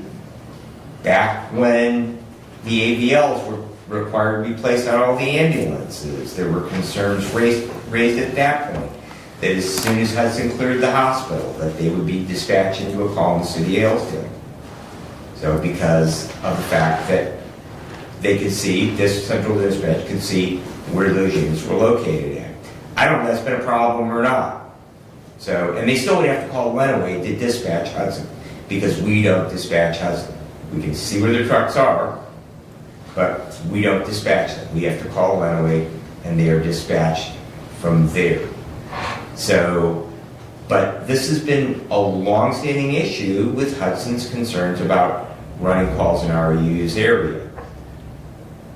Not something new, something that's been going on for a long, long time. And I can tell you, everybody at some point is going to be at zero car. Commissioner Leininger talked about a call that, and I was on that call where Morency showed up on South Hillsdale Road. It was the 11th of February, Commissioner, I looked. So, and we did get an ambulance from Morency, which means there were no available ambulances anywhere to put on that call, or they were the closest available unit. I was on a call for a domestic assault, and an individual left the scene of that and fled in a vehicle, and they came to a stop and were injured, and there were zero car in Hillsdale County. There were no available units. RU did have a car that had taken a patient to Borges, and they actually were finally dispatched, put on the calls where they were someplace in Branch County, and they did show up. So, but there are many times. I recently worked where I had a 53-minute response time out of Branch County. It is just the reality, and anybody that works in EMS will tell you that at any point in time, you can be a zero car. It happens because, you know, we're actually pretty lucky here in Hillsdale County. We have potentially 5 available ambulances. So if Reading has 2 cars up, and then with Somerset and Hudson and Wright Waldron, we've got 5 available ambulances. But unfortunately, medical emergencies don't look at how many cars are available. They happen when they do, or accidents happen when they do. And all the public cares about, they don't care what the name is on the side of it. All they care about is the unit shows up at the scene of their emergency in the most timely manner possible. So when we take money from the public, yes, we take money from the citizens of Jefferson and Pittsford Township, but we take them from all the other townships as well. And the expectations of those citizens, regardless of where they live, and not only regardless of where they live, but where they work, where they play, where they travel. If they're at the stoplight in front of the new Myers and get rear-ended, all they care about is an ambulance shows up. They don't care what the name is on the sidewalk.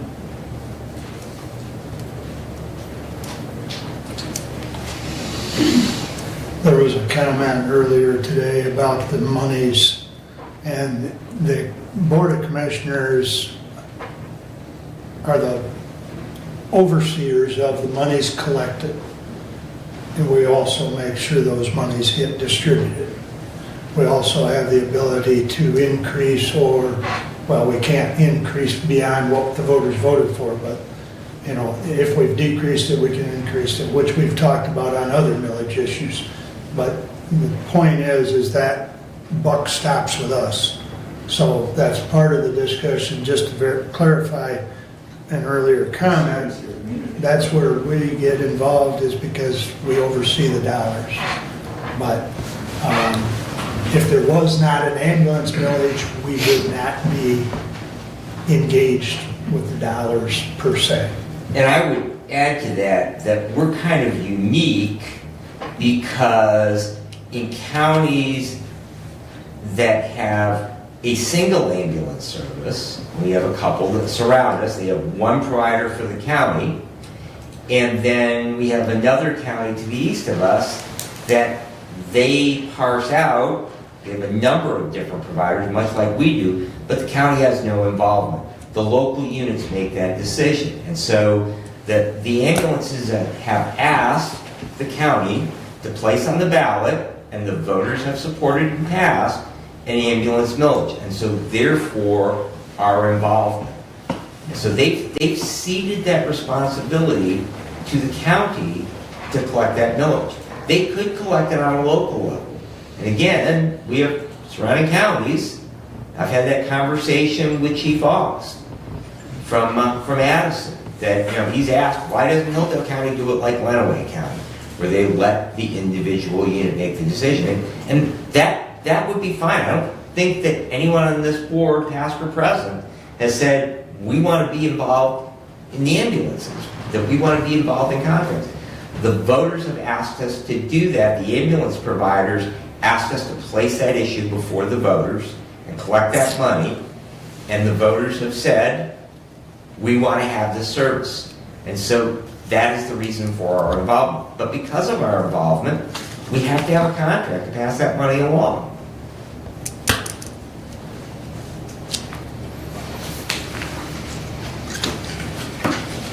Up to that, I was on city council when all this, the first time it came up for election, and it failed.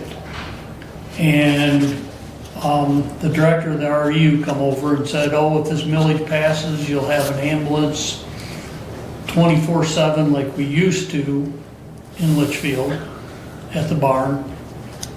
And, you know, he's gonna hire a whole bunch of people and everything. And then when the second one passed, I haven't seen any more ambulance people working, you know, EMS people working for REU. And I think that's more the problem, is the staffing level of REU and not having the ambulances that they used to have 10 years ago. And to that, we're at very minimum 500 medics short in the state of Michigan right now. Yeah, we have worked diligently in the last couple of years to try and increase the supply. But we are still incredibly, so what that means is the ones that are out there, just like any market, it's very, very competitive. And so those agencies that can pay more or offer better benefits or better working conditions are probably having the people work in those places. To that point, Commissioner, I don't hear of Somerset being short-staffed on medics. And I believe they have 2 or 3 ambulances up there. Probably at least 2 are staffed all the time. Hudson, I don't hear them being short-staffed on medics and not able to take a call because they're short-staffed and not running ambulances. And I know they have one that they house in Jefferson Township on the west side of Pittsford Road, and I know that there's at least one that they keep in their facility in Hudson. So at least 2 ambulances there to cover that area. So Somerset has 2 ambulances to cover 2 townships. Hudson has at least one ambulance to cover 2 townships. Wright Waldron has 2 ambulance rigs that they use to cover their service area. And I just heard that RU is maybe running 2 ambulances and maybe 2 echoes. One echo. They only own one echo unit. Okay, but they're severely understaffed to cover better than 50% of Hillsdale County. Absolutely. But we're not seeing that with the other agencies that are covering the other part of the county. So again, I come back to, I think the letter's written to the wrong agency. I don't think it's the one that's actually providing or having the issue providing service to their area. And Commissioner, you had mentioned that you would be willing to, I was not able to go to the last Hudson Council meeting. That's what, I think the 3rd of March? Yeah, it'd be the first Tuesday. Yeah, that's the 3rd. Tuesday or Monday. I think they meet on Monday. First and third Tuesday of the month at 7 p.m. That'd be the 4th. I, like you, would like to talk to the city council there in the city of Hudson. So I would move to table this motion until after their next council meeting on the 4th.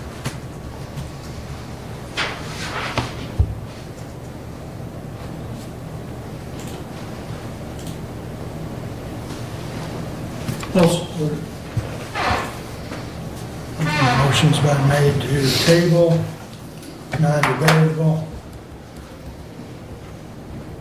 We probably better run a roll call on it, please.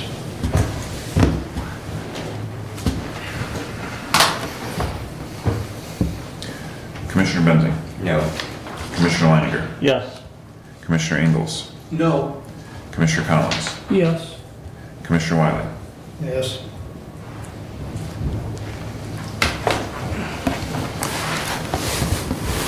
Hudson City.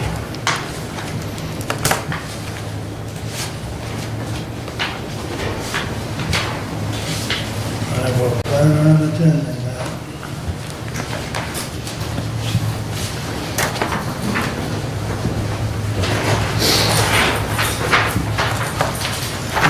Thank you. Please continue with the rest of your report. Elected and appointed department heads will have training on the new Earned Sick Time Act by the county labor attorney on March the 5th at 10 a.m.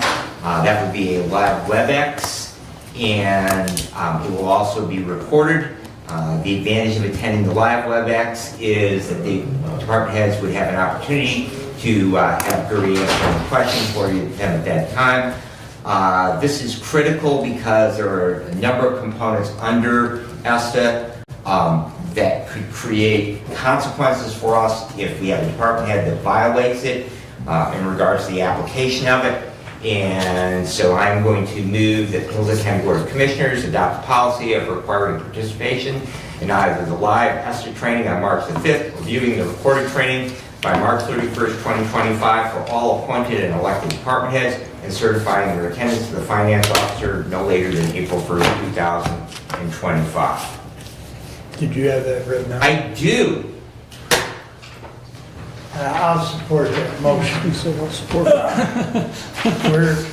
Where'd you have it? It's in bold there. Oh, in bold? Okay. Right in the middle of the page, thank you.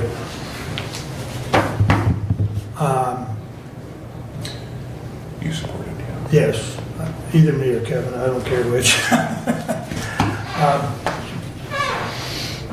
While Abe's typing that in,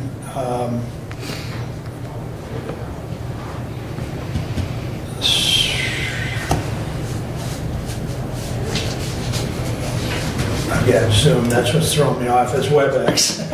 Yes. But, so David's already sent the link to Gary, and did he send it out to everyone? Yes. Okay. Did last We need to make sure he resends that as a general reminder. Yes.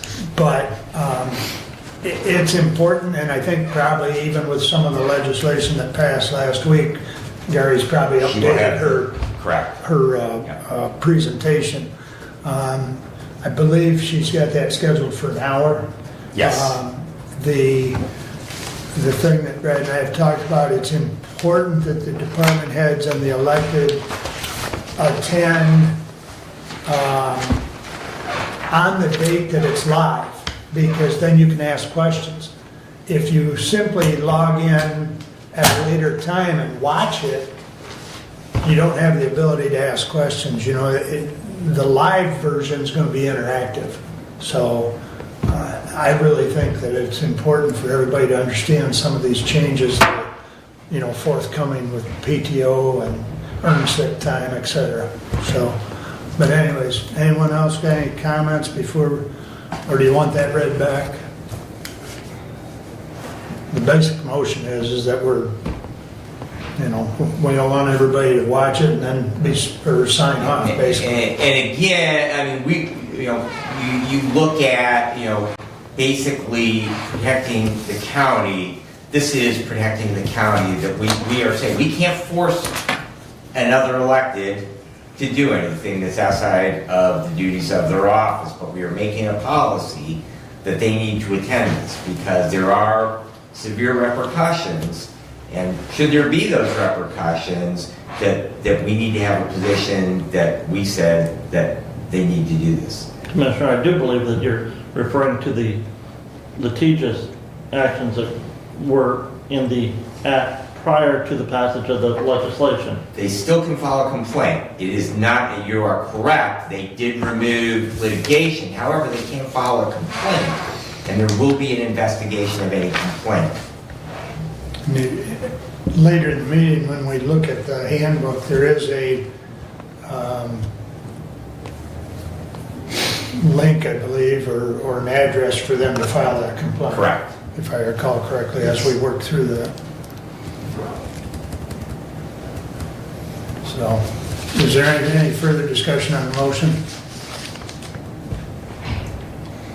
We'll follow this up with a resolution, by the way, which will be in consent next meeting, please. And we'll also do a roll call on it, please. Commissioner Leininger, No. Commissioner Ingles, Yes. Commissioner Collins, Yes. Commissioner Wiley, Yes, Commissioner Benzing. Yes. thank you. Please continue. Alrighty. Have a meeting with the sheriff on Thursday regarding options on housing dogs brought in by animal control. Our current contract with Branch County expires in a little bit less than 2 years, and we need to begin discussions as to if we are going to renew it or go in a different direction. We have a department heads meeting on Friday, and the Hillsdale County Medical Control will meet on March 6th. I do know that the Emergency Operations Center will be involved in training the trainer for the new dispatch tablets that will be for fire and medical first responder agencies on that day. And I was wondering if possibly this room would be available on that date. I did not check the scheduling on that. The agenda includes name and replacement for Keith O'Neill, Hudson's Mutual Aid status, the Hillsdale Jackson County drug boxes, which are in effect now, and they will all be at that meeting. The council recommends we hold a mandatory training for all department heads, both elected and appointed, in regards to the PTO. I'm sorry, that just got a cut and paste that haven't crept into that. February 27th. I'm glad you brought that up. I had that in my calendar wrong. Okay. I had it for March. So you, I don't think anybody had been there. We do have another meeting in March, but Yeah. this conference room on the 27th is booked from 10 to 12. yeah, this will be March the 6th. Okay. I'm sorry. Oh, I'm sorry. Yeah. Talking too many different meeting dates. Yep. No, it's open. So you want it, I can do it right now if you. Yes. From What time frame? 10 to 12, please.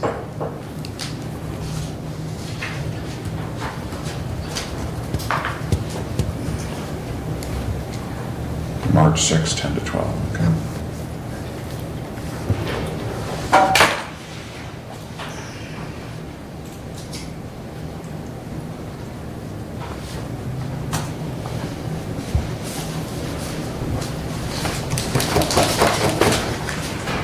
Okay.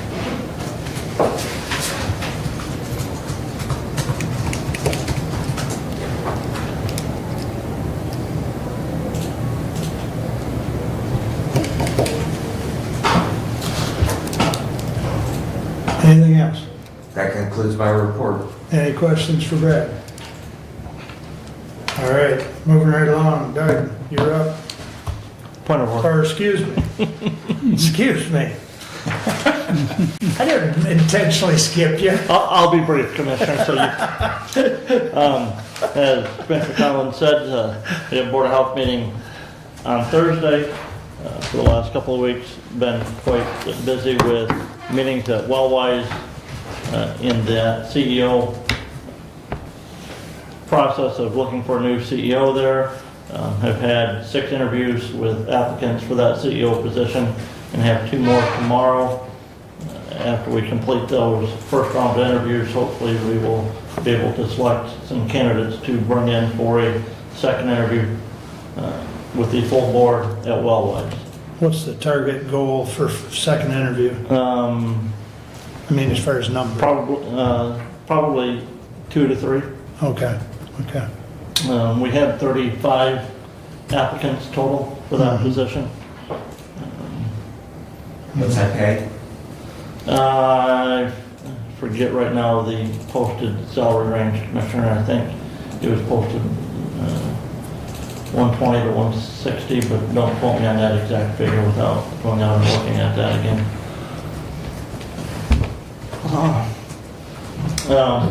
Talked to Mr. Ringman this morning. Things are continuing to progress on the transition over to ADP. We won't be live on April 1st because of some of that process that still has to be done. The anticipated live date is April 15th. And there will be a test session towards the end of March for that. So, but that is still progressing, as is our work to convert our budgeting over to the ClearGov program. I do have an online account. I don't know if you've gotten one yet, Commissioner Ingalls, but there's some online video training there as well. It looks like it'll be a program that will really enhance our budgeting process into the future. And that is all I have at this time.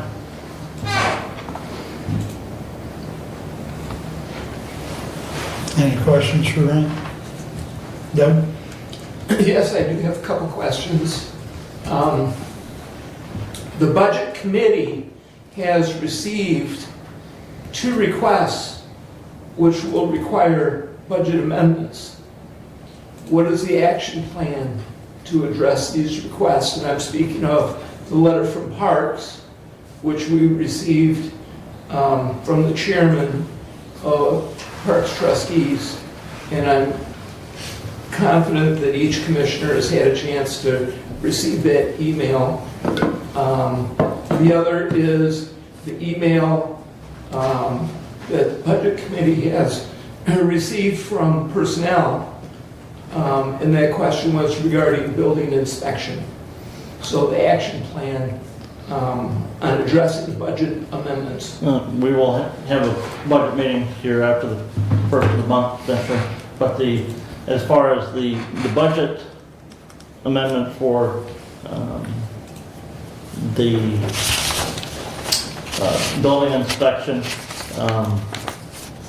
again, that is an issue that starting the process to fill a vacancy that's going to be coming up there in the building inspection office. There will need to be a budget amendment for that. That will be funded through revenues brought in to the building inspection department. And we'll have some discussion on the park budget.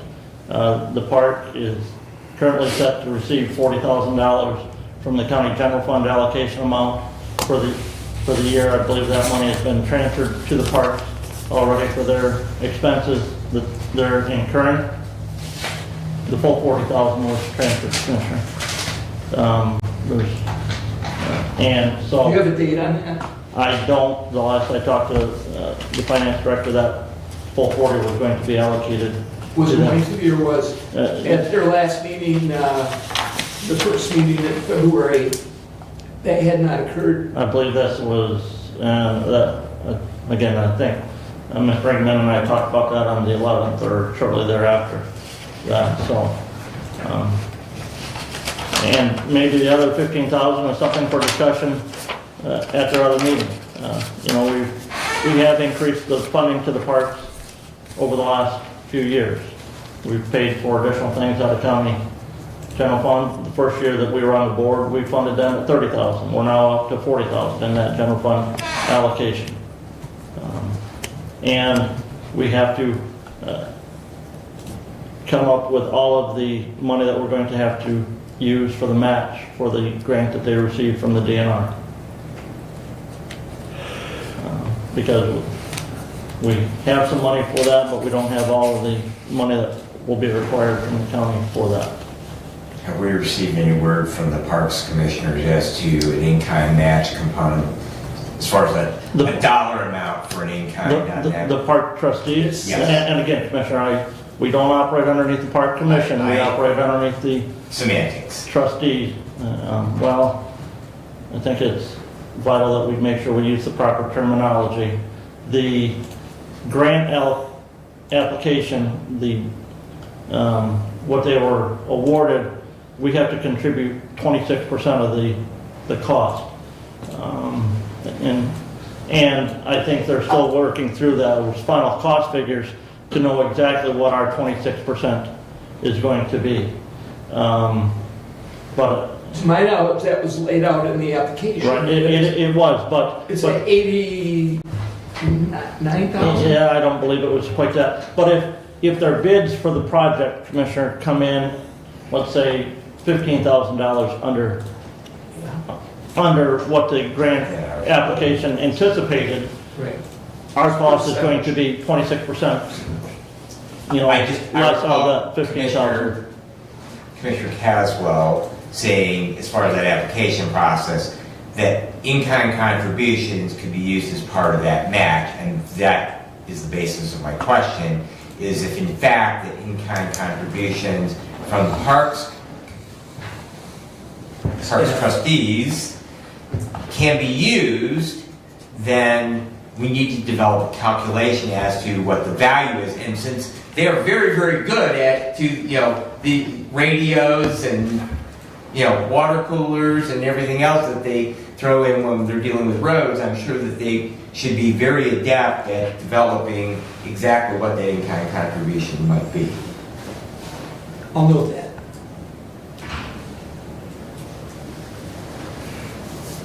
That's regarding the parks. We'll have more discussion on that, I'm sure. In the email from personnel, in terms of the replacement, that was a new position as described in the email. And so the process of that we have in employee handbook in terms of the hiring policy, there are certain elements that need to be fulfilled as we move forward with that in terms of level and step as well. That in the email it was described as a 9-3. If it's a new employee, it's not a 3. Well, and you are correct, Commissioner. I did send an email, and I thought I had sent this to the Personnel Committee before getting the final email from Personnel, that it should have been, described as a 9-1. The position itself is a grade 9 position. That building inspector, as the other building inspectors, are in that same grade, that grade 9. But right, as you indicated, our personnel handbook does require that all new positions be posted at a step 1. And I did point that out to the building inspector, but I don't believe that position has been posted yet either on the county website. This morning it was not. Commissioner, just as a follow-up to that, in reading that description, and part of the discussion within management personnel was, if this individual does not have the certifications, they do not have the necessary things, but they would be working towards them, do we possibly not need a different job description, and this would not be a level 9, it might be a level 8 step 1 for the initial, because it is a new position and with the anticipation of an eventual retirement, but there may be a period of time where they would not be functioning at a level 9 because they don't have the certifications, the expertise, the experience, whatever.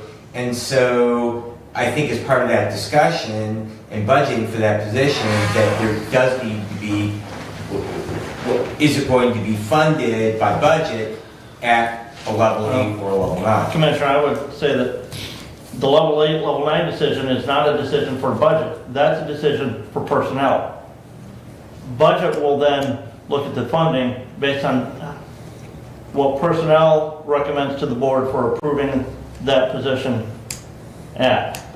Okay, if personnel says this should be an 8, then budget needs to modify the budget based on a level 8 position. And so the posting doesn't happen until that So decision has if been personnel made. is saying maybe this should be a level 8, that's a decision that personnel needs to evaluate.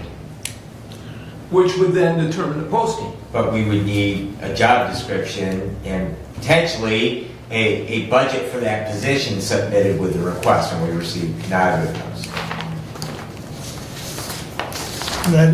That letter does not indicate that it's a new position. If you read that letter, that is a backfill on an anticipated retirement. And for additional work. And it is a new position. The letter actually had the word new in it, I believe 3 times. I'd have to pull it up again. Yeah, that's why I say new. I'd say something about state grads and reading comprehension. Uh, There's 3 of them at least in the room. It's okay, I appreciate all the help I can get.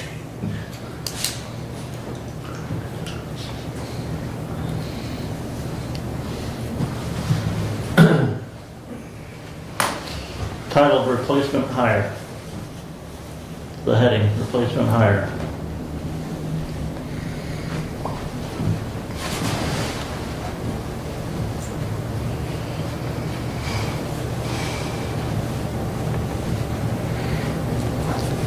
And the other thing to take into account is the additional statute guidelines that the legislature have passed and the governor has signed into effect, the additional licensing that's required of building inspectors that maybe was not there for the, even 2 years ago when we went through the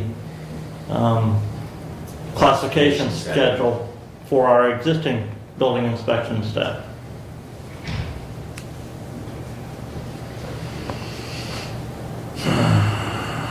Because somebody,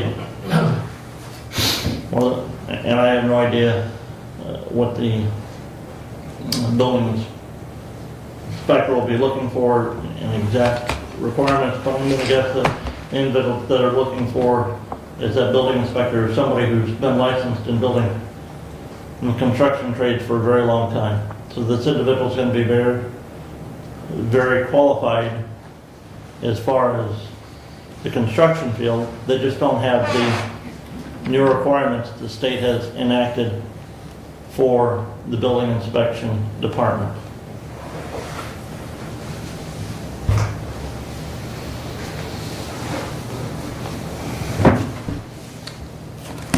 That also would speak to, then we probably need an updated job description for the position. And a score sheet.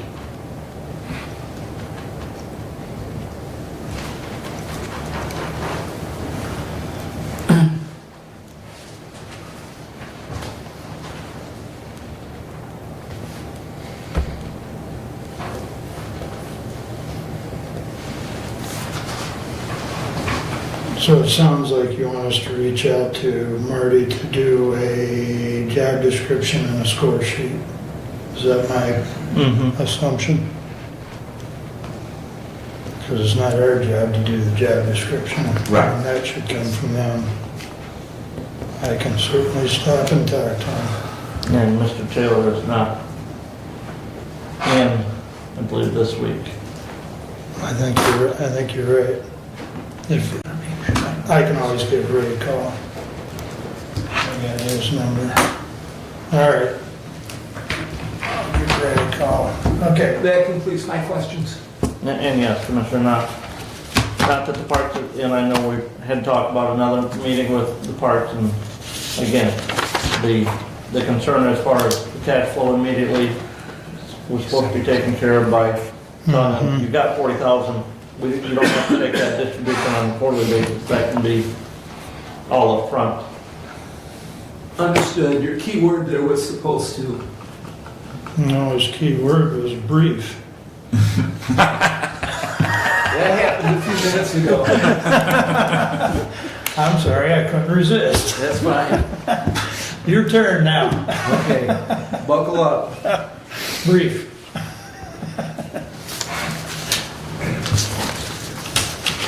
Few items.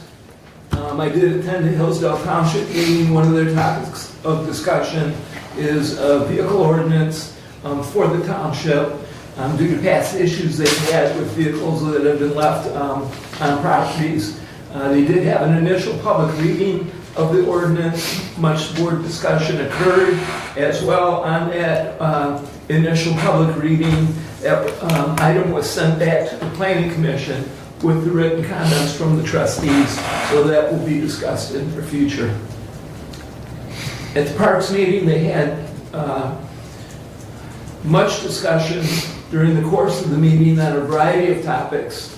One discussion was on the community center rental rates. They did have a motion to return to the old rates. That was approved. They will have a schedule to follow, bringing the rates for the rental of that building back to the 2023 rates. They have a revised meeting schedule. They have added a second meeting each month at 9 a.m. prior to their road meeting on the second Thursday of the month for the purpose of discussing the progress on the DNR grant. They typically meet on the first Tuesday at 8:30 a.m. for the regular Parks meeting. The added meeting is that second Thursday, 9 a.m., talking again about the DNR grant and the process that they will be following in order to fulfill that grant.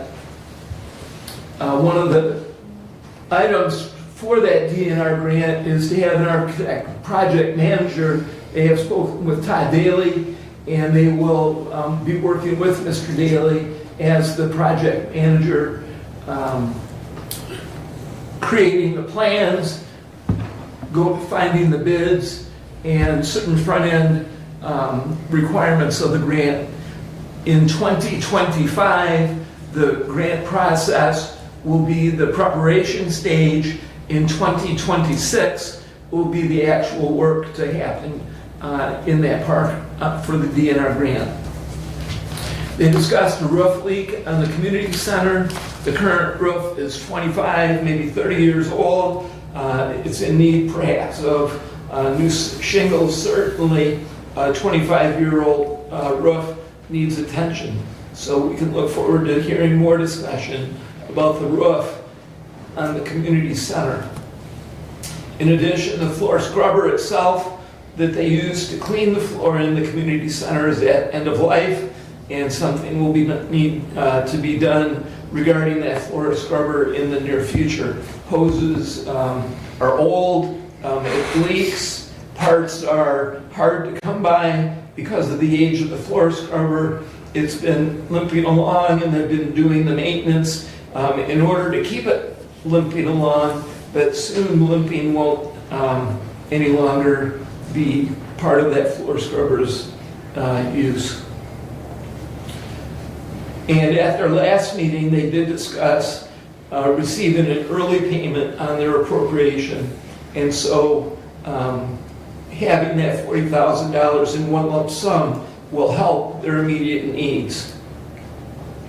However, they still have needs that they would like to express. I know in the past, Parks trustees have come into this room and met with the budget committee. We've done that at least twice over and above the budget meetings that we've had. They did send a letter signed by Chairman, Parks Trustees, Mr. Godfrey, requesting a special meeting of the entire Board of Commissioners so that the Board of Commissioners can hear hands-on from the trustees. That would be very useful in hearing from the trustees rather than only hearing, or especially hearing from one commissioner, my report from the attendance of those meetings. They'd like to have a chance to speak with all commissioners. In that line, I move to schedule a Board of Commissioners special meeting on March 28th at 10 a.m. to be held at the conference room of the Road Commission for the purpose of discussing their budget. Support. Further comments would be that this would be a combined meeting of their boards of trustees, of the Parks trustees, as well as the five of us as Board of Commissioners, and that would be a scheduled special meeting, not in this location, at their location, primarily because that's where they have their information and their staff to answer and address questions that certainly will come up. Commissioner, I'm not available that day at all, okay? We have recording equipment here for the Board of Commissioners to be recorded and placed on our YouTube channel. I know they've got recording equipment out there, but it doesn't tie in with our YouTube channel.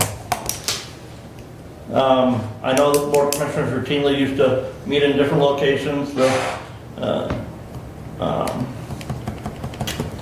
out at MSU Extension, or maybe even at REU building at some point in times in the past. But I don't believe that's happened since we've gone to recording every one of our meetings and posting them on our YouTube channel. I also do believe that our county clerk himself is not available that day. I know he said that there could maybe be staff there to cover that, but then we're taking, he's out of the office and we're taking another employee out of their office. And again, they said they want it. I'm not available that day. Okay, so there's been a variety of dates thrown out there. There was. And, that date was one that was suggested. How that date actually came up, I'm not sure, because my thought was that it would happen more in a timely, soon fashion, as opposed to even going to the end of the month. So, I am happy to amend the motion to create the date.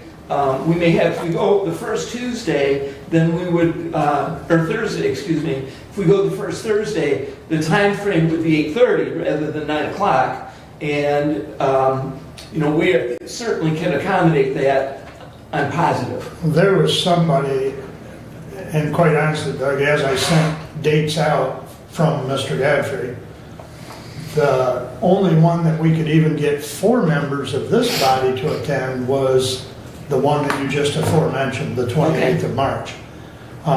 There were conflicts on the other dates that were presented. Okay. So having 4 is a big step in the right direction. And Yeah. if one commissioner cannot go, I still would, proceed with my motion as it is stated. I mean, the only consolation, I guess, that I would, we can vote on the motion, but I guess I would look for a friendly amendment to, I know they wanted to do it there because of all their records. Yes.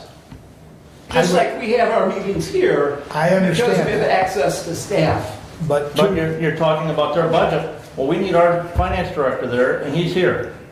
yeah, there's some pluses and minuses as far as location, but I think to Brent's point, he could probably log in and watch some of it if we were here.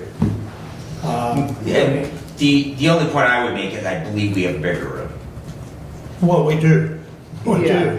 And I agree with you 100% on that. Then, So the conflict is going to be from the trustees, as a matter of fact, because they have a road meeting that day at their location. Yeah, and I understand that. We have a meeting on Tuesday that week. You know, I'm sure we could get them scheduled in for a standing order at that meeting or Not that one. or maybe the first meeting of the month, Yeah. you know? Well, I don't believe standing order would be appropriate, Commissioner. I believe a joint meeting would be, and we could adjourn our regular meeting and schedule it as a joint meeting within the context of our meeting. A standing order does not allow for their board to act officially along with our board acting officially. There are always complications in how to put this together, and that's the challenge. If we have a desire to make this happen, we can. How are we going to do it?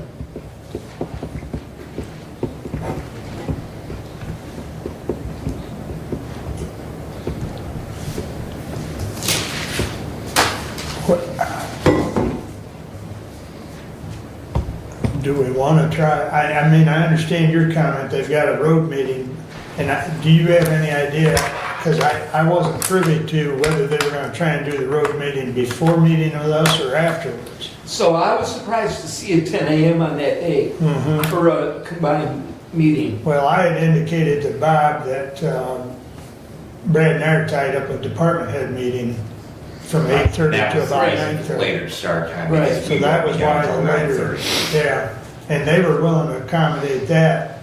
I guess I would say, I would hope they could do the road meeting prior to the joint parks meeting. Or because after. We're not really there for the road meeting. At all. So with that said, if they could do it prior to the 10 o'clock hour, and then relocate to this location, I think that's pretty much what Brent's asking. Well, again, what is the purpose of this joint meeting? We meet every year with the parks. Parks, you know, they can come in and address us at any time. I understand that, and you say you meet with parks, but it's usually the budget committee. The rest of us don't get that privy, and I think that's really what they wanted to do, was show, at least the communication I had with Bob was, he wanted to lay it out for our entire board, instead of just the budget committee. That's Communication is the desire, right, right. So, and that's the answer. And there again, I come back and I say, we meet the second and fourth Tuesday of every month. April or the third Tuesday because of MAC and some other changes, you know. Again, when's the last time the Parks trustees asked to be? So the issue standing now order. is you cannot come on March 27th. What day can you come? That week? In- None. In general, what would be a preferred date for you? I would have to look at my calendars, Commissioner. I just know that week. I remember the last time that we had a joint a meeting with the trustees that was held with me and the finance director. You were not able to attend.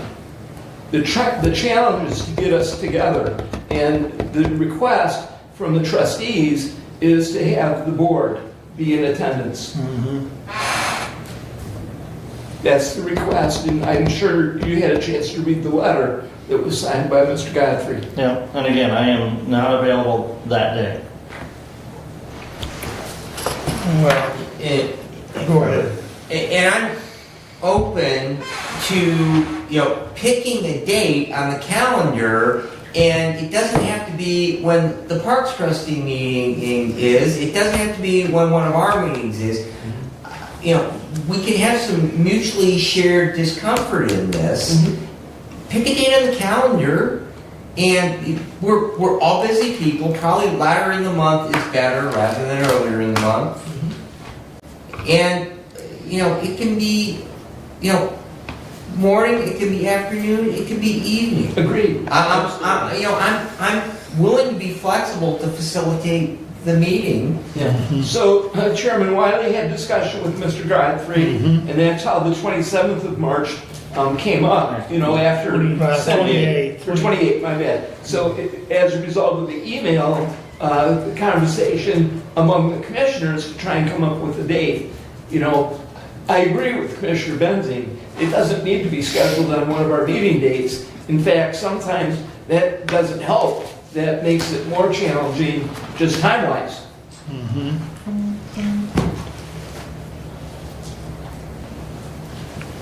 I'd be more than happy to go back to the drawing board. And again, it comes back to, is this a special meeting where we're gonna be taking action? Or is this a meeting of the parks?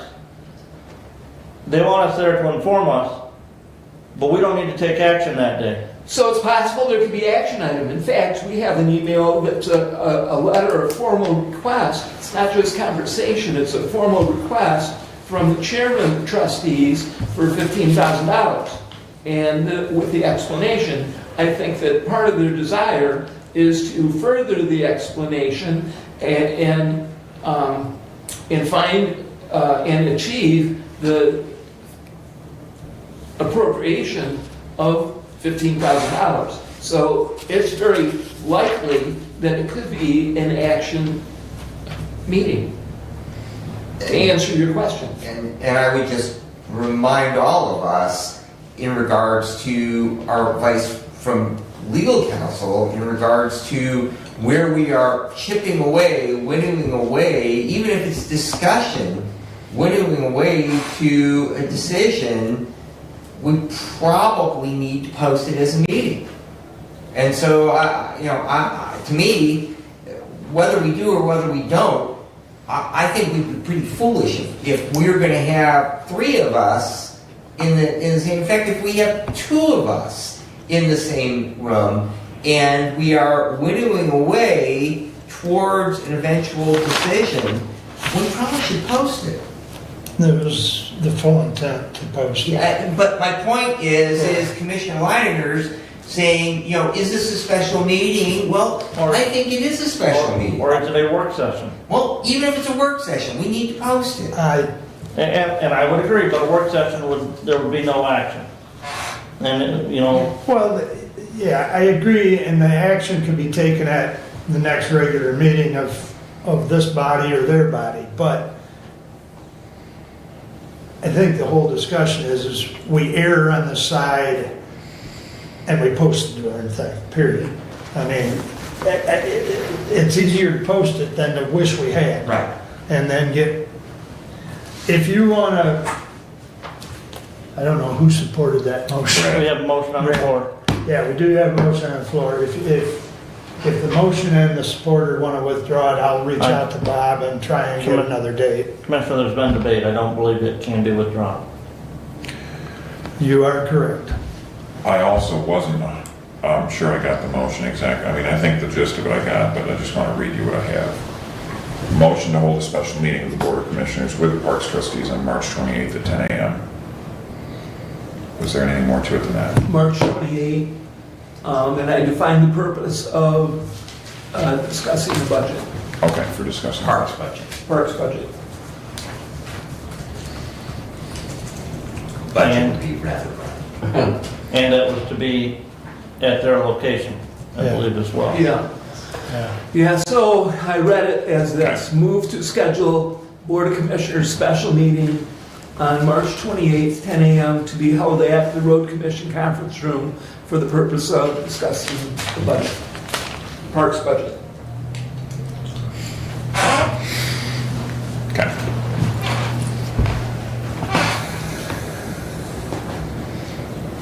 Is there any more discussion? Roll call, please. Commissioner Ingles, Yes. Commissioner Collins, No. Commissioner Wiley,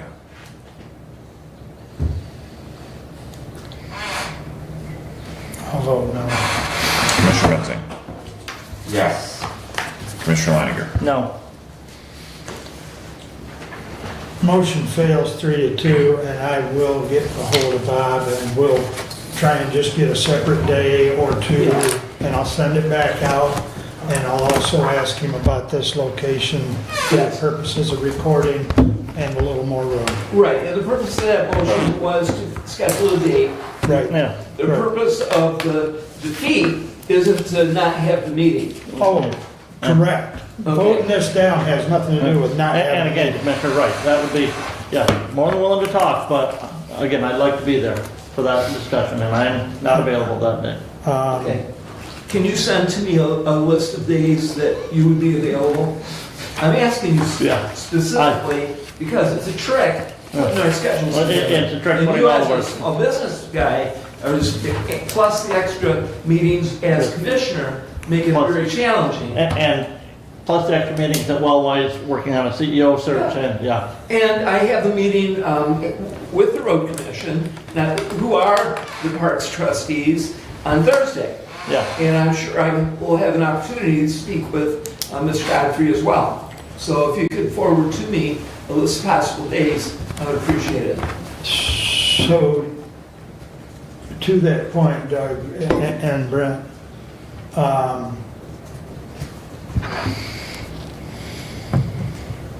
Bob and I had also talked about doing it this week, Yeah. because to your comment earlier, you were a little surprised it was so far down the pike. I strictly let Bob pick the days that I sent to you all.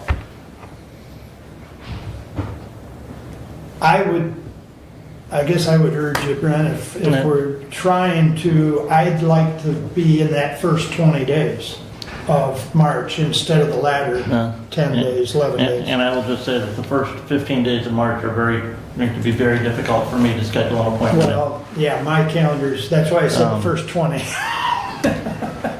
But then, yeah. Eh, Well, let's, I mean, as soon as you get a chance, shoot some days that, you know, possibly that week of the 17th, okay? Let's kind of zoom in on that week, the week of the 17th. Look at a couple days. I'll reach out to Bob and you can send it to all of us as far as day Yeah. availability. And Well, and I'll tell you, I'll just say this right now, I'm available on the mornings on the 17th and 18th mornings on the 17th, 18th? This is Okay. March. of March, Yeah, and the 20th.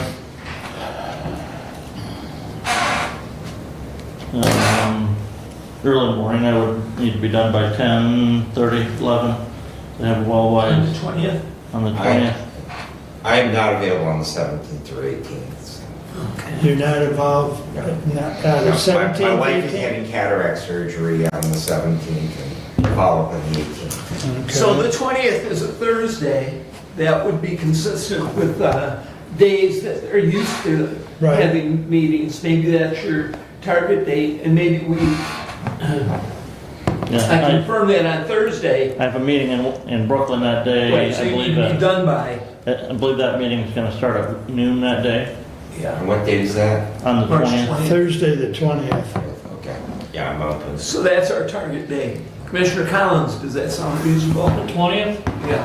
Yes. Commissioner Wiley? Yes. Okay, let's,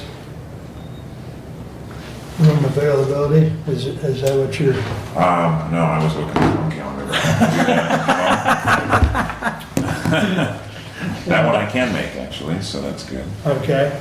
Leanne will be happy about that. She's gotta be happy about something. So we're talking 9, Yeah, let's open. Okay, because it's 45 minutes from here to there. To Brooklyn? Yeah, I can tell you.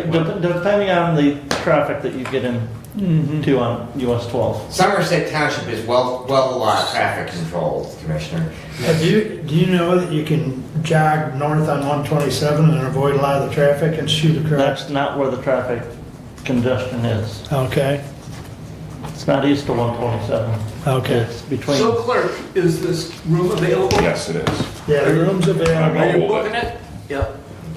and it sounds like we're all Yeah. available, so what time was the 9 discussion? AM. 9, okay. All right, tentatively put it on, and Doug, I'll turn it over to you, since we've already discussed it, no sense in me calling Bob. You're gonna see him, you said I'll Thursday? call him. and Call him, okay, you got it He then. may be watching. All right, May I just say that please, then if it is agreed upon, then just 2 commissioners would send me something in writing, and that would be according to bylaws, and I could just post it then. Okay. Correct. That would be sufficient for bylaws and OMA to have 2 commissioners. 1/3 of the commissioners. Email or It's gotta be- physical paper? I believe in writing, if I read the statute correctly. Which I would say an email is Yeah, sufficient, it's but sufficient, yeah. Okay. Okay. Once we get this nailed down, Doug, I will.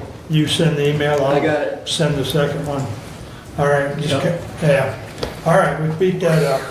What else you got, Doug? So road report, the frost laws initially were set up this past Monday. They were delayed and will go into effect March 3rd.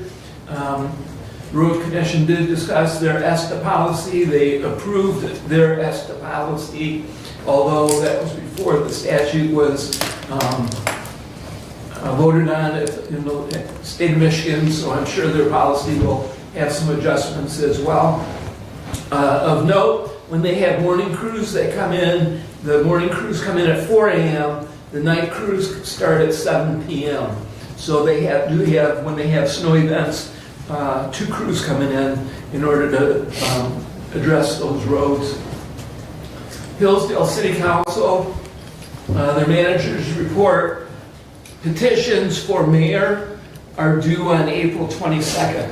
They will have a special election to fulfill the mayoral position that was vacated when Mayor Stockford resigned due to moving out of the city. Mayor Pro Tem Palladino was elected as Mayor Pro Tem and is currently leading those meetings. The special election will be happening in August to fill that spot of the remaining portion of Mayor Stockford's mayor term. And if there are more than 2, that will be a primary election. If there are more than 2, then the top 2 will go to the November, and the November election will then elect the new mayor for 1 year. I did attend a materials management grant webinar. I did send commissioners information on that grant. The grant money is available after Eagle approves a work program. The work program will include 1 year of tasks, not 3. It will also include a timetable and a budget to accomplish those tasks. Hillsdale County will need to designate a grant manager. The duties to include all reports and documentation. The grant is a reimbursement grant with the Board of Commissioners signing off on the documentation of costs. At some point, the question for the Board of Commissioners will how to proceed. Once it's time to decide that grant manager, the next meeting of the Hillsdale County Materials Management Planning Committee is 6 o'clock Thursday, February 27th, County Office Building in this room. From our Facilities Department, bids are being sought for the engineering and architect plans for remodeling of 25 Care Drive as District Court. Currently, there are 4 appointments. 2 of the architect engineers have viewed, 1 more is expected, and 1 did not show. So the bids will follow once those engineers and architects have viewed 25 Care Drive. In our IT department, the position in IT that was posted is Systems Support Analyst 2. 2 interviews this week will happen. It's possible that one of the candidates may qualify for the cybersecurity, and there may be another interview for a 3rd candidate as an intern. The process of installing hardware for the new server cluster has begun. Projected completion is the end of March. The budgeted amount of $100,000 of this project was budgeted for 2025, and the cluster is for storage and processing of information for Hillsdale County. A completes my report, and I'm happy to answer any questions. Yes. I pass this on to the road commission, if you would. I already shared this information with Road Commissioner Klein. You know, I know Hillsdale County Road Commission is responsible for US 127 from M34 south to the state line, and Jackson County Road Commission is responsible north of M34. Even though that's partially Hillsdale That, County. a good share of that is Hillsdale County. You know, I routinely hear citizens complain of how much poorer the Hillsdale County roads are than the Jackson County roads. And on February 13th, I had to drive to Lansing. And that morning, 127 was much better south of Hudson than it was north of Hudson. So, and again, I passed that on to Road Commissioner Klein already, so. Yes, that's much appreciated. The comments I have, you know, when I receive comments currently on the status of roads in Hillsdale County, is this year they have been much improved throughout the county. And the road commission does hear that almost at every meeting. So I will take that as well on Thursday when I go to the road commission. Thank you. And was routinely woken up many of those cold mornings by the road grader at 5 or 5:30 in the morning, so. I thought you had shorts on by then. No, not on them cold days. Although there is quite a few experts on social media that know how to take care of the roads better than that. Absolutely. And everything else involving county government. Oh, yeah, if So you want it. the comments on social media that I've seen have been complimentary this year to the road commission. Oh, you more haven't than- been looking at the right social media. You know, and the other thing, and I know, I think Mr. Klein said that they've got, he thinks, and he wasn't trying the number, but he thought 4 trucks that have the wing plows on them now that are out working on the county local roads. Oh, they're on the local. They have, because they've, you know, they bought those when they were working on the state trunk line, then They cycle the trucks. they cycle those out, you know, and move them on down to the county roads. And that wing plow, you know, helps immensely in reducing the amount of times they have to go over that road to Right. get the snow backing off Yeah. from it. Now we have one puddle. Thus frost laws. Yeah. I tried. Right. Anything else for Doug? All right, I'll jump to my action item and we'll try and wrap this up. 25-040 to the Honorable Board of Commissioners, we authorize the revised County of Hillsdale Employee Handbook to be adopted February 25th, 2024. Furthermore, this resolution repeals all previous versions of the County of Hillsdale Employee Policy and Procedure Guidelines and/or employee handbooks as of today's effective date, respectfully submitted for adoption by the Chair.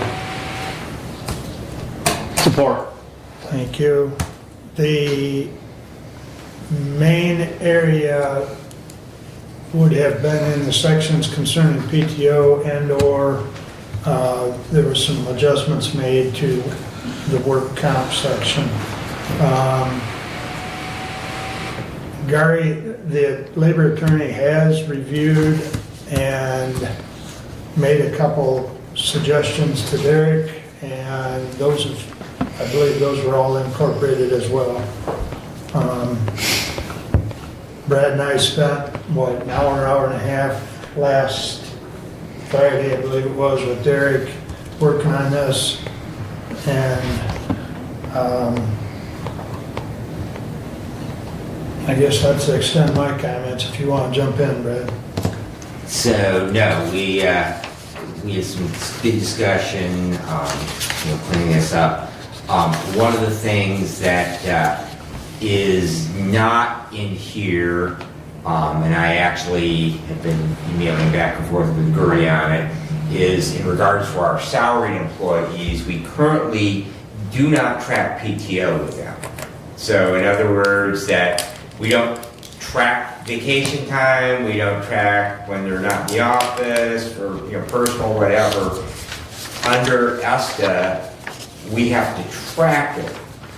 So if we are tracking the accrual, we also need to track usage. And there was some concerns raised about pushback from those employees. And also, we pay out our hourly employees should they leave at 50% for accrued PTO time.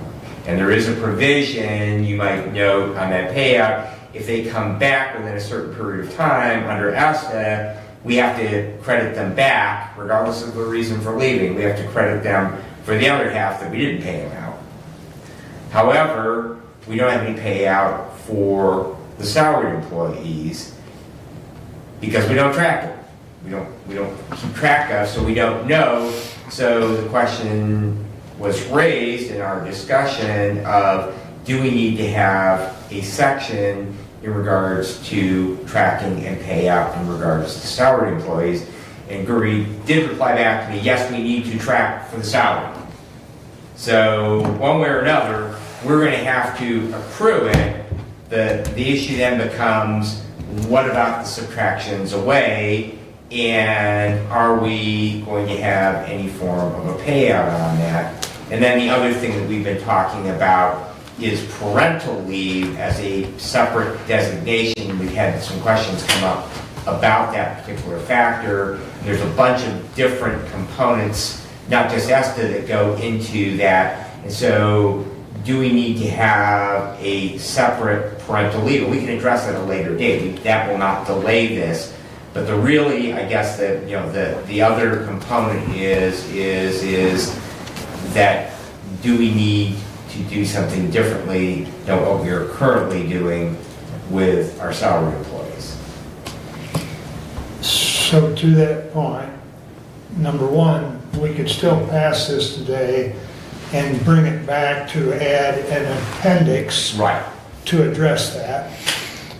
Because one of Gary's comments to Derek is we don't have to have all of this encompassed today. We've got, according to her, we've got a 30-day implementation window.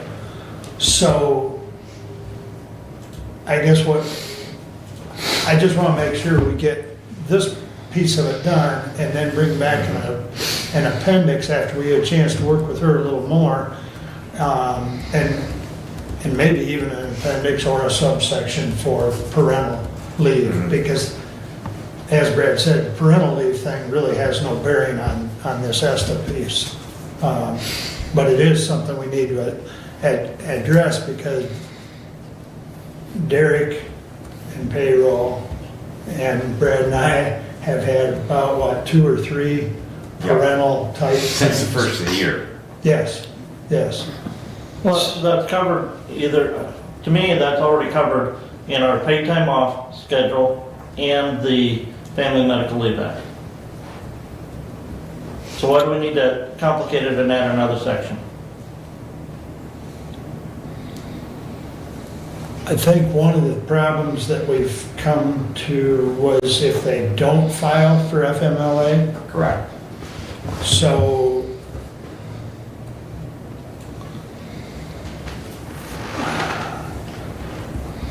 we can certainly keep talking about it. We may not need, but we need to figure out, and maybe part of the discussion needs to be done with the attorney as far as why are people not filing for the FMLA? I mean, is there some complication there or implication? I don't know. I'm not well versed right now to answer that question, Brent, and maybe our policy is good enough, but why are people not choosing to file the FMLA? I don't know the answer to that.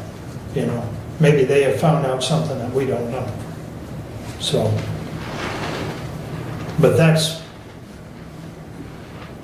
think that piece we just wanted to make you aware of. We'll stay on that, but the accounting thing is something that we've got to figure it out. And I think part of the reason Brad brings it up is that from a budgetary standpoint, and this was something that Derek and Brad and I talked about, currently an elected or department head, because they're salaried, when they leave, there's no PTO buyout.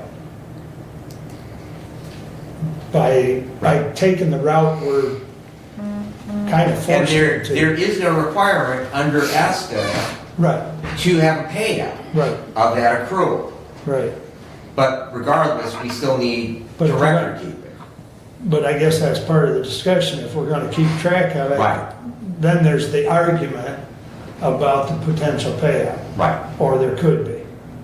So, how do you wanna handle PTO? I don't know if you're aware of this, but that's from the Michigan Township Association and their interpretation for electeds and political appointments. The highlighted part? Yeah.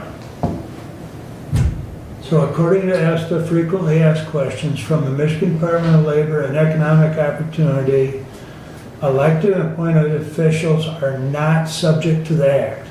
The MTA legal counsel believes that deputies would also fall under appointed officials and therefore would not be subject to ESTA requirements. But what about department heads? He said deputies, Yeah. but doesn't say department head. And that's really, we're not discussing really the electeds. Okay. We're really It does say discussing, appointed officials though. but are they appointed officials? Do they take an oath of office? That would be my question. Right. Does the IT director take an oath of office? Does the equalization director take an oath of office? Actually, it does. Okay, but, to that, that to me would be that answer to that appointed official versus an appointed department head. So really, the discussion then falls back to strictly our salaried department heads, not the elected and not the deputies. Right.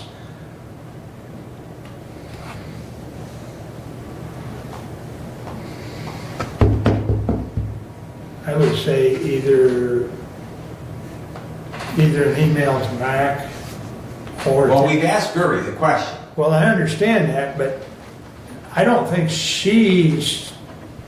did she differentiate between department heads and elected? Or was the question just targeted, I don't recall, Brent. The question was targeted towards salaried employees. Okay, Well, and if we have, that's not in the current revision that we have before us, so right. I would say.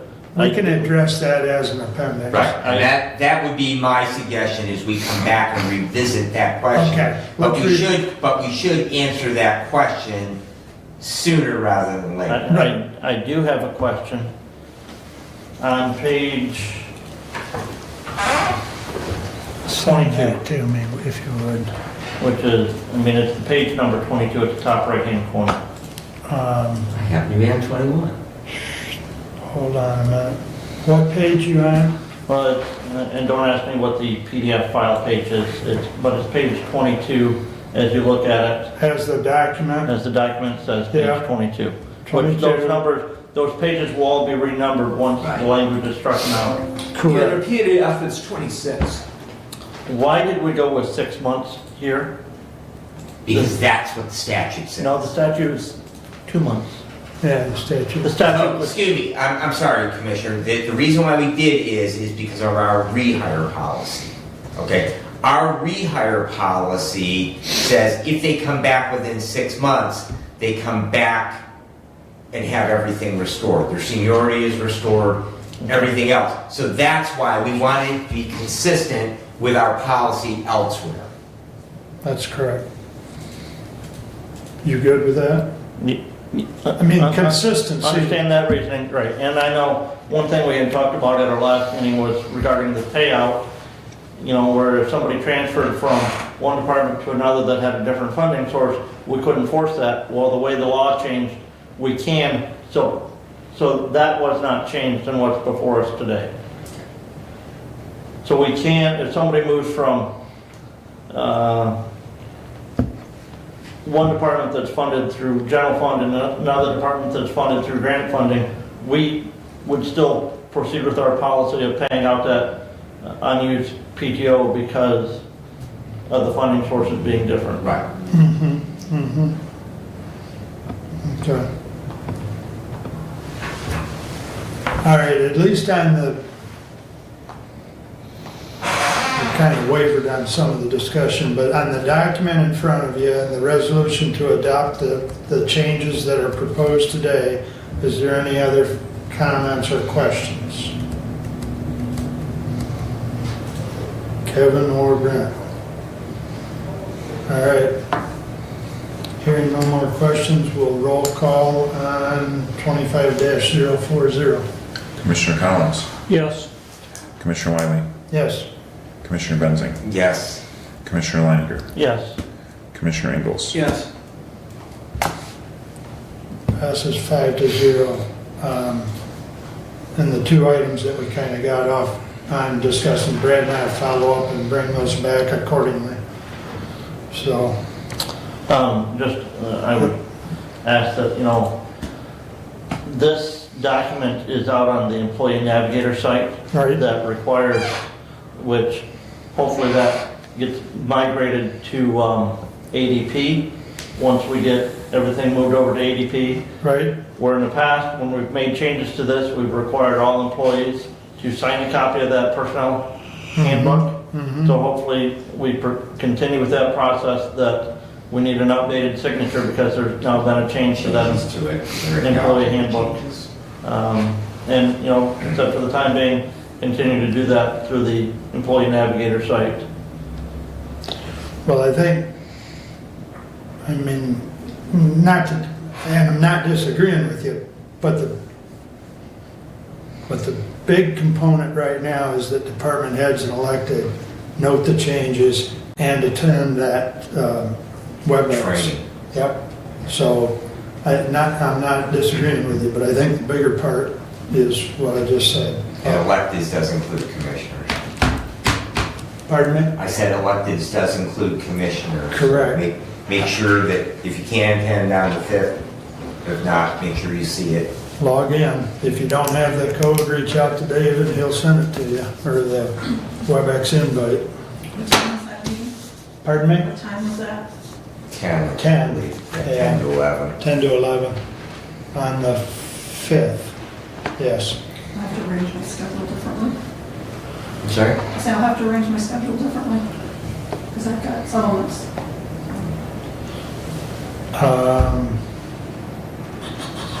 Where was it? All right. Okay, got DHS and Medicare. On Thursday, I've had Lifeway meetings earlier this month committee meetings, and last Wednesday was the regular board meeting, which was exceptionally long since January's meeting got canceled. So, and I think I reported it last time, but if I didn't, I'll say it again. They did close on the property out there on the corner of Industrial and Industrial back in Thank 99. you. Yep. Behind the well. Yeah, it's That's actually industrial and back. east where of, it is. east of Becker and Scrivens. But anyways, that 8-acre parcel is About now south of Becker and Scrivens. southeast. Whatever. Anyways, so that's all closed and it now belongs to Lifeways and Center for Family Health is grateful to be unloaded that property because they were the current or past owners. That's all I have at this time unless there's a question. All right, public comment. Anyone wish to speak public comment?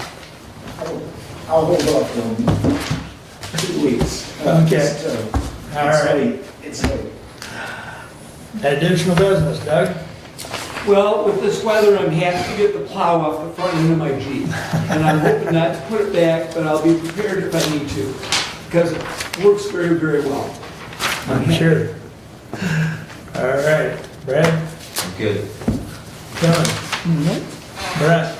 I, like many of you, received my property tax assessments in the mail yesterday.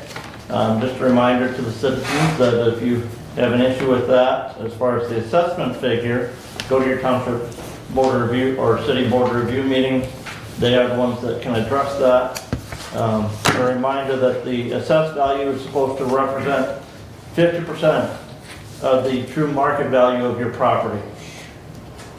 And your taxable value can only change the rate of inflation or 5%, whichever is less every year. And last year that was 3.1%, 3.1%, 3.0, I think 3.1%.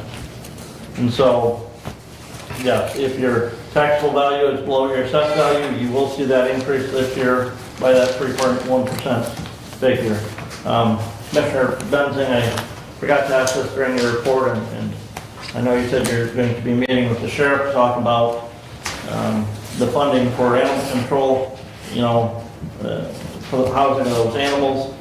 I would also encourage you to meet with the prosecuting attorney and ask if the prosecuting attorney can work to enforce the county animal control ordinance, because in the ordinance it says that fines received from enforcement of the ordinance go for the animal control services. And I've heard that our prosecuting attorney's office is not enforcing that ordinance. But is it the prosecutor that enforces it or the sheriff that enforces it? The prosecutor simply prosecutes. If the sheriff writes a ticket underneath the ordinance, it's been dismissed. Okay. Since January 1? Even prior to that. Yeah, that's my question. We have a different prosecutor, Commissioner. So, Even prior to Okay. that. I would just ask, is that the case in January 1? Yes. Okay.